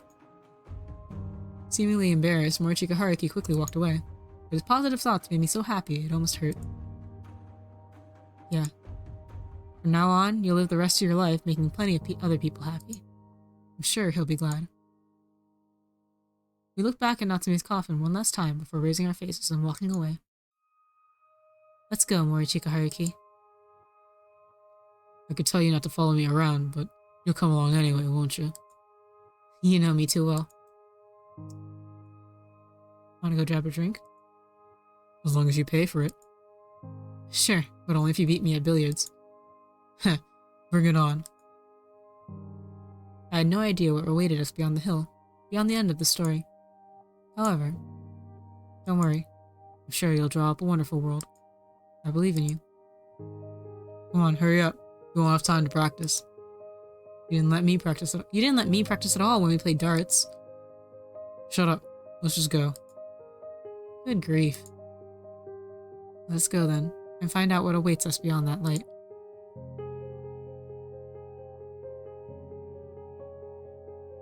Yay, I got Haruki's ending.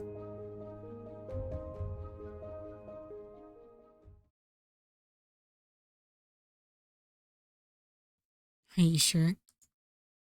Are you absolutely sure this kind of ending made your friend happy? Alright. You may just enjoy bathing in your happiness without knowing the truth, spectator.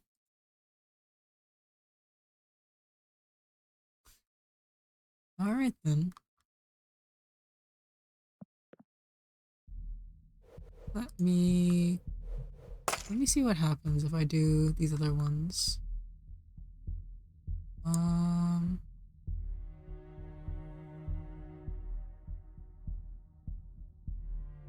feel like this one might not have much of an issue. I just want to know you. Because of Natsume? Because of Natsume? It's part of the reason, yeah, but I also feel like I understand your loneliness. This feels like it would lead into the other one anyway. Morichika Haruki fell silent. The air coming from a nearby vent was quite unpleasant. There's no way you can. Loneliness ain't something others can just understand. Or is he so bitterly spat at me? Maybe so. Made me close my eyes in agreement. Alright, let's drink. It's on me. Okay, this part is the same.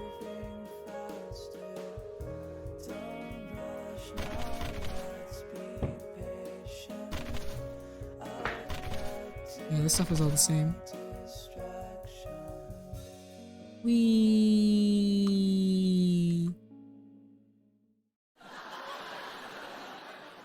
And this is the same too.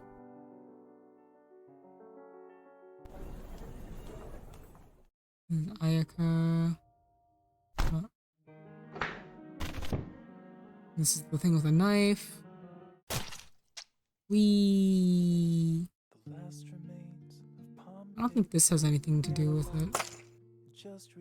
I'd rather not. Good decision. It's probably old as shit. Despite saying that he took a sip himself. Not long was left until dawn.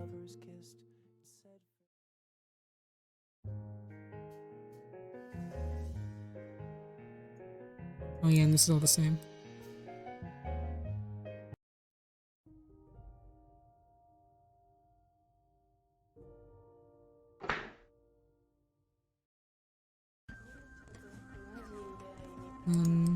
Yeah, this is all.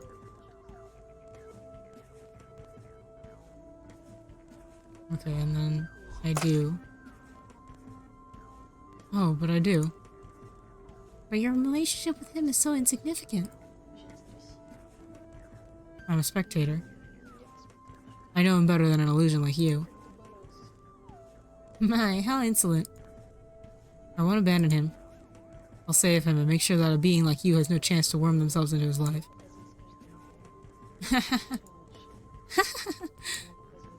You sound like a high-pitched laugh. Like, okay, this is the same. You're welcome to try.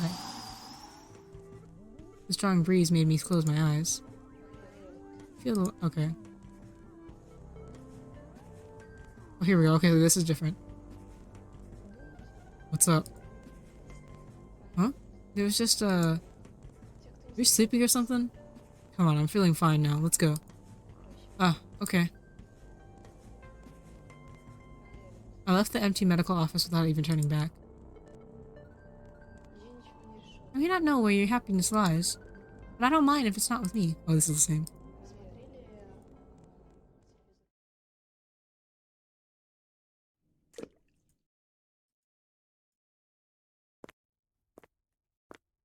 Okay. He knows all this stuff already. What's the cross necklace thing? Oh, okay, so it's the same. Alright then. Okay. That works for me. Happy birthday, Keito. It's now the 29th.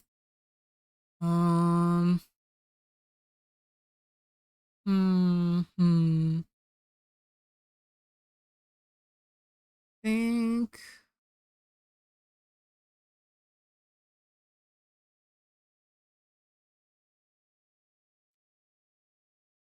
Man, I love the atmosphere of this like story, but I should probably go to bed.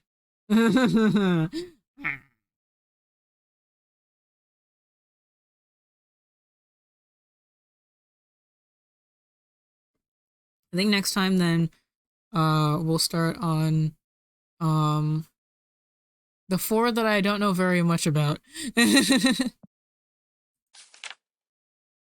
Oh, whoops. There's an ad. I'll save here.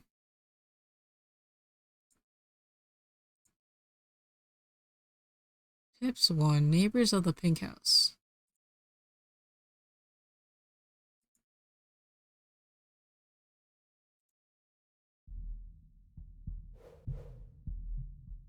Oh, wait, they're in the background now.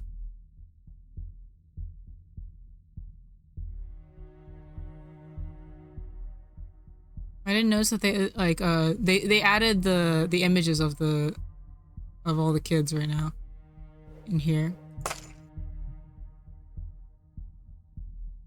Yeah. I think it's time to go. I like got less like sleepy as I went through this. I don't know if that's because I drank tea or just because I'm enjoying this. I think it's a little bit of both. Um, I really like MAMIYA. I feel like I need to reread the first part again, though. Oh man, speed read it. Because Keito's so jarring. Yeah, Keito is so odd. Let me open up my YouTube. I'll upload all of the I'll upload all of my VODs on there. Looks like Noel. Is Noel still streaming? He is. It might be ending though. Should I continue?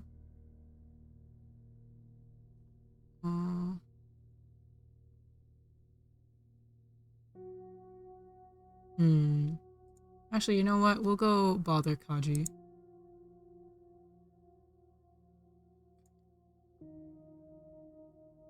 Everyone, go say hi to Kaji.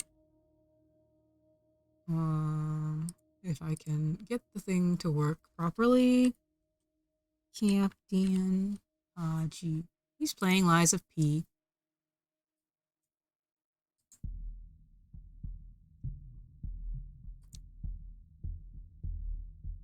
Oh yeah. Thanks for coming, as usual. Hope you had a good time. And I will see you guys tomorrow for Tales of Legendia if you're interested. We're starting the character quest, so you can actually jump in even if you don't know Legendia very well. So yeah. Thank you. Hope you had a good time. I'll come back to this soon. Hopefully. It will not be a month. I promise. It won't be a month this time. Bye bye.